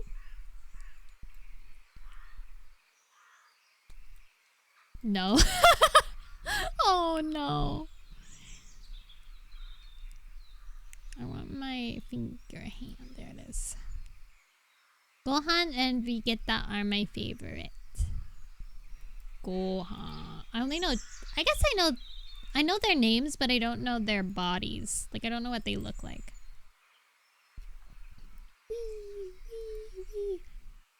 Usually when I was... Oh, you're watching Gurren Lagann! Yes, it does count. I was rewatching Eureka 7 recently. I'm in the process of rewatching that. It's a good show if you like mecha. Boonga boonga. You watch Gurren Lagann? I have not. I always wanted to though. How many episodes is it? Is it like 25? Or is it like 12? It feels like it's a longer series. Boink. 27! Wow! Wow!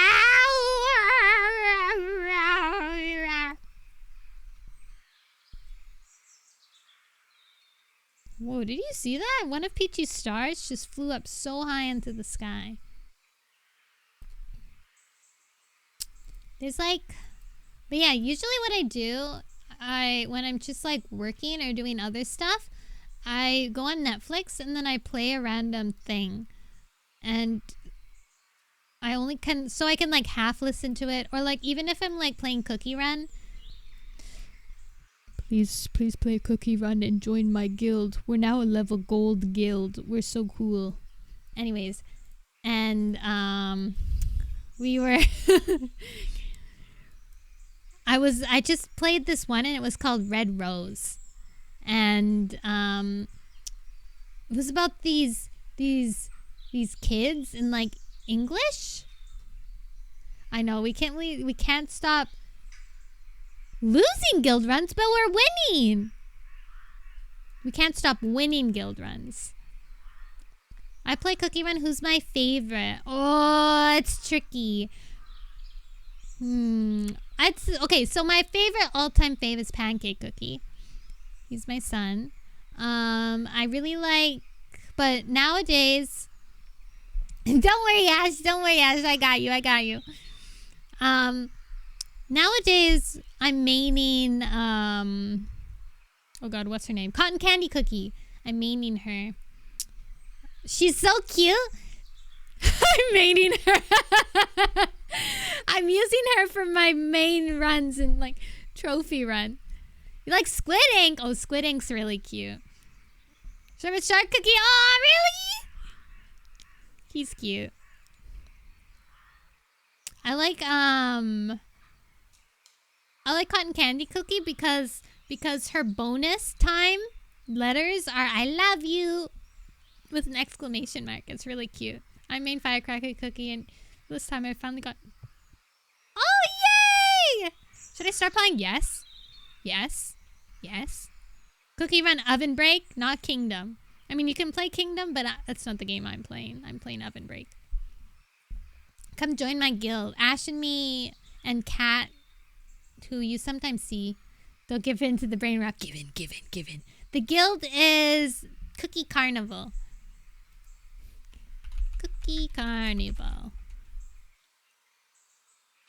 Fun fact, my also plays Cookie Run. She's absolutely cracked! Tell your mom to join my guild!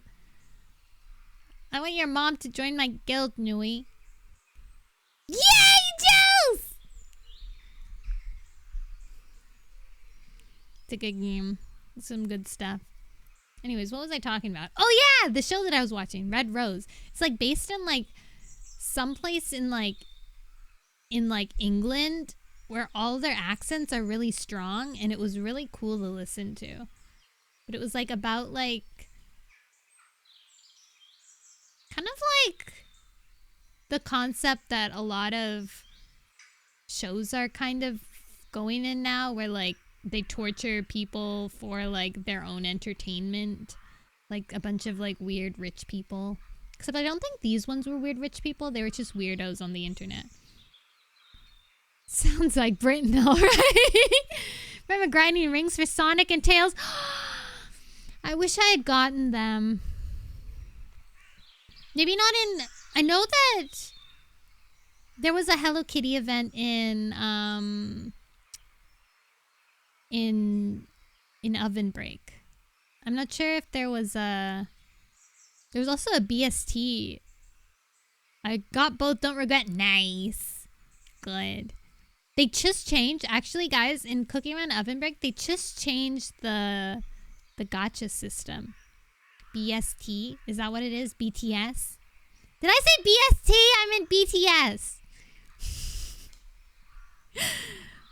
They just changed the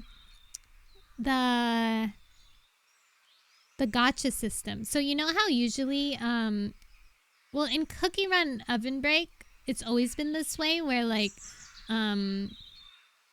you open chests to get cookies, and depending on which chest you roll from, like there's like the normal chest and the strawberry chest and the kiwi chest, I think, and then there's like the super duper chest, and they're all like, they grow in like prices of gems and stuff, and then you kind of like, you get random cookies. But they changed it. They took it away. Now we don't have chests anymore. And I'm not sure. I'm kind of... I'm still kind of about it. The way that they did it now, it's kind of like a linear system. So you have to do cookie trials, which is another game. Another section of the game. There's cool cheats that basically give you the cookie that you asked for. You don't even need to have cheats anymore. I mean, it's pretty easy to get them. Before they had this currently one, they had like they took it away. They did it. You can still do it. Well, now you can't. Now you can buy what cookie you want though, with gems specifically. Yeah, they took away chests.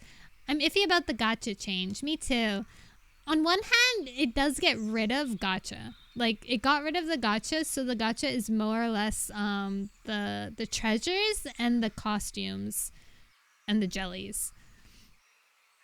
Like, that's the gacha now. And then the way to get cookies and the pets are through this linear system of doing, like, the cookie trials. Not the gacha, don't worry. There's plenty of gacha in the cookie costumes. Oh man. Yeah, it's a longer grind and it's actually pretty difficult. I hate gotcha, but I'm sure about the change. Yeah, it's interesting. I'm sure I'll get used to it eventually. I still haven't like quite figured it out, and because they just rolled it out, it's bound to change. They're bound to update it. I like to describe it as kind of like a battle pass, and the more of these like little tokens you get, the more of the battle pass you unlock, and then at each level of a certain battle pass of tokens you get, then you unlock a new cookie, and it's kind of in the order of the oldest to newest. So the newest one is way in the future. It's at the very last end of the battle pass. I really wanted Squiding's costume. I love the little guy. That's the true gotcha. The costumes are the true gotcha. I've been trying to roll for Cotton Candy's cute little... She's like a little goth girl, but she's pink too, so it's so cute. It's my favorite kind of aesthetic.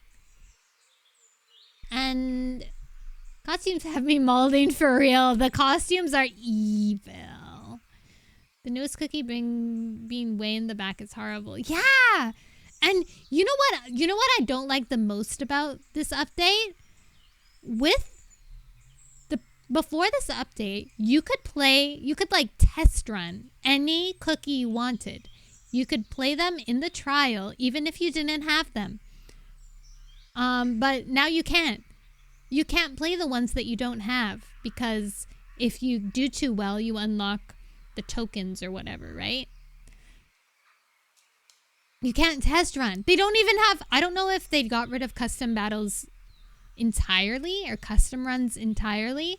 I think it might just be because the live runs are going on right now, the live run event. So they might have taken custom runs away just for the time being. But yeah, now that the second half of the current event got opened, I can't get the higher than Frank with the new cookie in that level.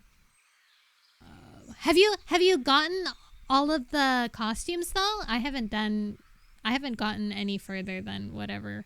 I did all of them so I could unlock all the costumes and get the background, and that's it. How will I know if I want the cookie? Right! Oh my god, it's so annoying. How will we know?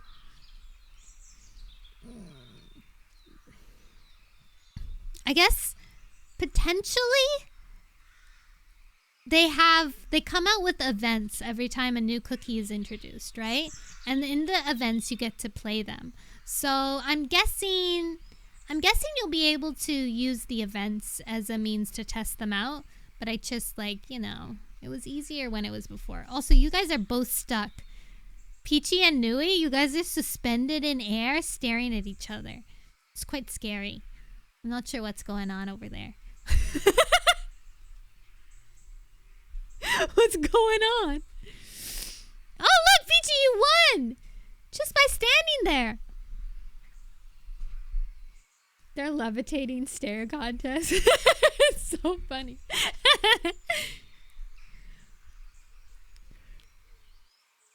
What are you doing? What's the dog doing? Sending out the brain waves. I like it when you guys walk past them and it's like, wow. Pop cup to pop cup communication. Whoa. Whoa. I want to get more pop cup art for you guys.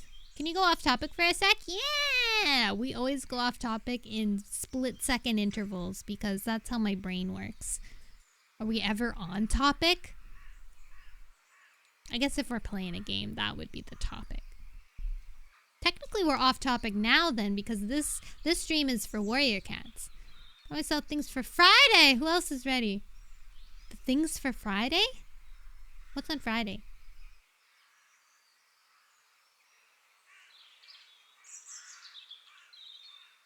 What Friday the Saturday. Friday. Huh. What's happening? What's on Friday? What's on Saturday? Things for...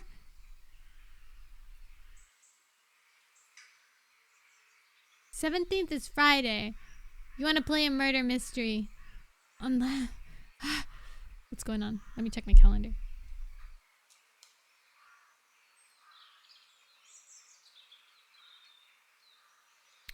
Saturday is the 18th.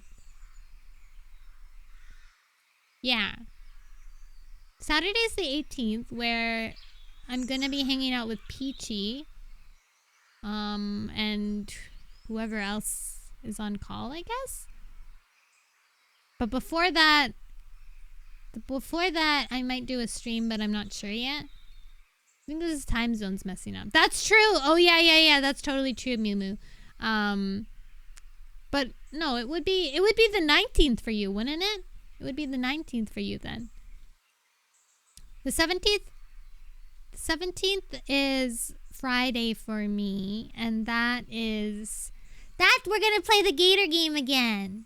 My little Gator game. And then hopefully, so I'm gonna be using my 2D model instead of my 3D one. So hopefully we'll be able to play that in the not pixelated version. I just want to see what it's like.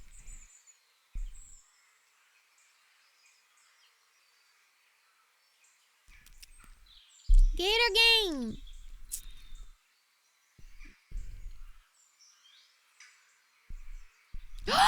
Oh my guys, my Game Boy that Siri made me is coming on Monday. And then we can play unlimited amount of Game Boy Advance, Game Boy Color, and Game Boy games. Oh, I'm so excited. I think I might. I'm really excited about it. I want to see if I can figure out a way to either unbox it on stream or just film myself unboxing it. I think it might be easier to film myself unboxing it. He told you about the secret he did? I still don't know what the secret is. I want to know. I guess I'll see on Monday.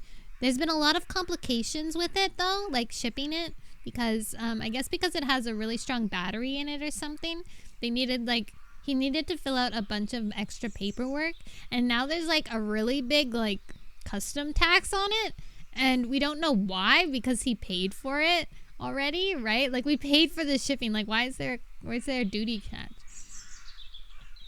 Yeah, so he's gonna try and figure that out. Hopefully he doesn't have to pay it. Luckily it is in Canadian, so it's not as bad in American, but I mean it's still bad.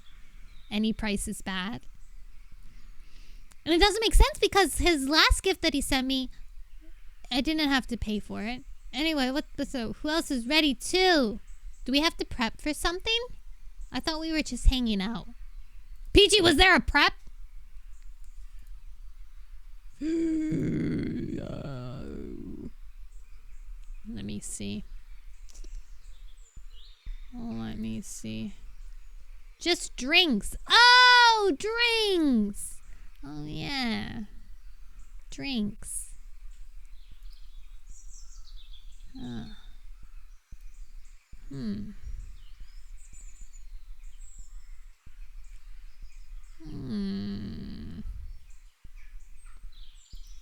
So I'm confused what it is about. There's Peachy's gonna do an event on his. Are you streaming it? Or is it just a hangout event? I put it on my schedule, so I should have asked that. I should have asked that! Just in Discord, oh! Wow. It's on my...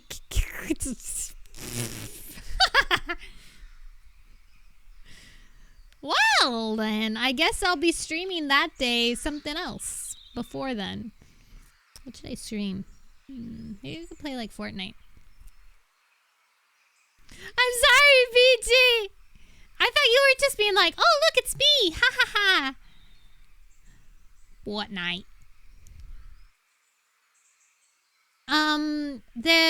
I think it's just like they're gonna be in Peachy's Discord on call and drinking and chatting and maybe playing some game. Maybe there'll be some, I don't know, Maybe I can convince you guys if enough people show up to play Among Us with me.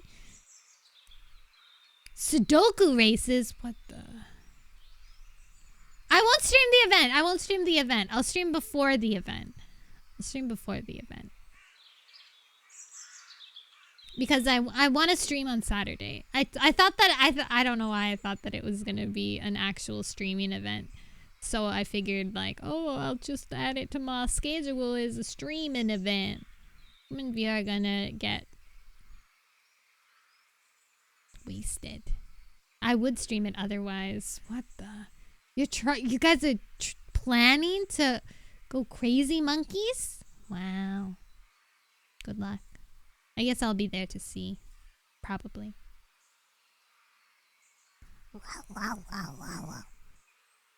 Me and Veal playing Among Us to show your skills? Juice, what if people what if I'm really good at Among Us, but like in the opposite way that you would think Among Us players would be good at it. That doesn't make sense. Ender sent me a picture of a pig. It is very cute. I love piggies. Oh, I love pigs. They are so lovely. A good crewmate? Maybe. Actually, I haven't played Among Us in so long. I have not played a good Among Us game in a while. I used to play a lot with a group of friends, but that group of friends split up into smaller group of friends. And so I can't play Among Us with them anymore. You haven't? You guys are the same because you're floating together right now. That's why. You're mirroring each other. Get it? You're mirroring each other.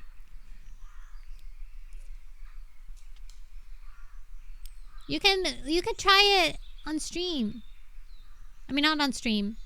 On Saturday. Or we could play Goose Goose Duck. Did you know Goose Goose Duck has a mobile game now?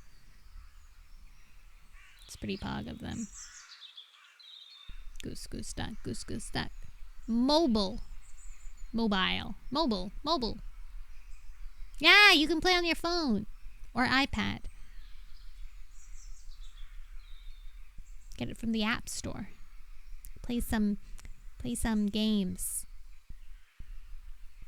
You don't own Goose Goose Duck. Goose Goose Duck is free. Among Us, I think you have to pay $5 for it. Maybe not on your phone, but on Steam and Epic Games.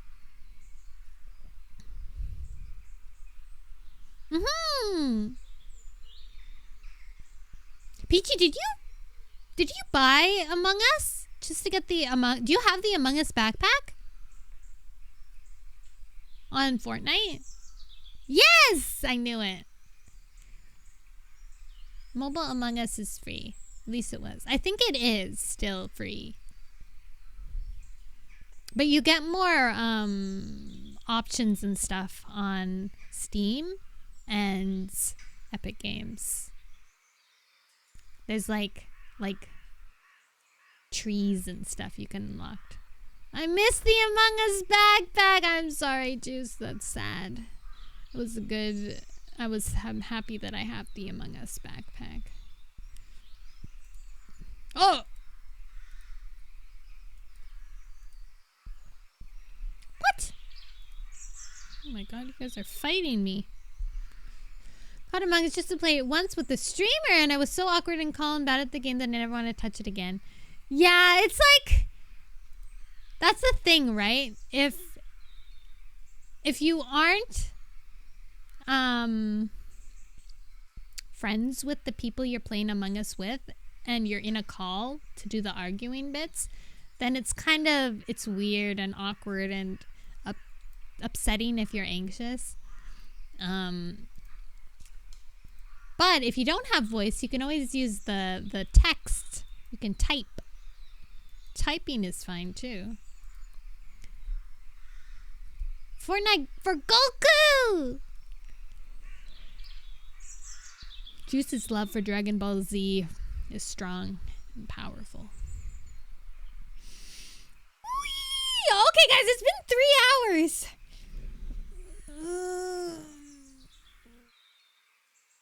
I'm gonna end it for today.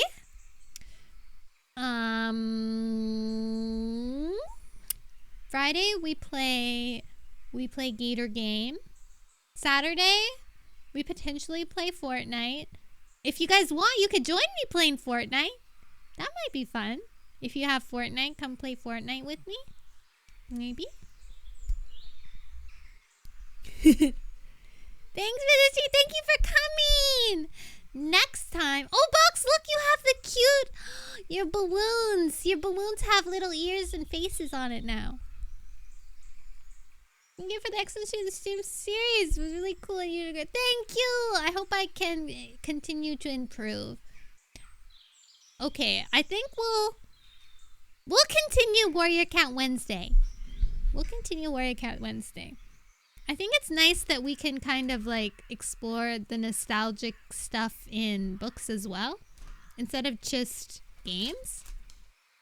I think that's cool of us. To be nostalgic in many different ways. You gonna raid? I am gonna raid. Who will I raid? Whom?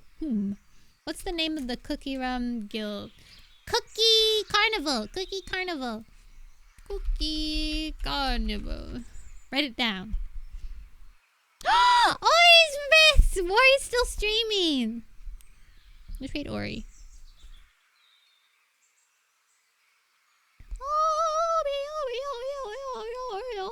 I think I'm named Brave. Ori is up. Ori is up. Ori is up still. Ori is up still. I already knew! I have on my stream deck, I have like this cool feature that it shows who's live that I follow right now. So I just press the button and then I can look at a little preview of who's live and I can see that Ori's live and then I can press her and then it'll start a raid. Yeah! I love Ori. Make sure you follow her if you aren't already. She's like, I don't know, 14 away from 500? But licensed very early today. Yeah, she's bonkers. Unfortunately, I must do things. But one day, if I could stream all day without doing anything else, I think I would. But I have to do other things, which is sad. You'll eat your dreams! Whoa, jeez, that's dangerous.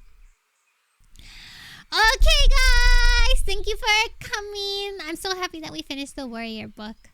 Make sure you get up, have a stretch, get some food, get a drink. If it's day for you, have a good day. If it's night for you, go to bed.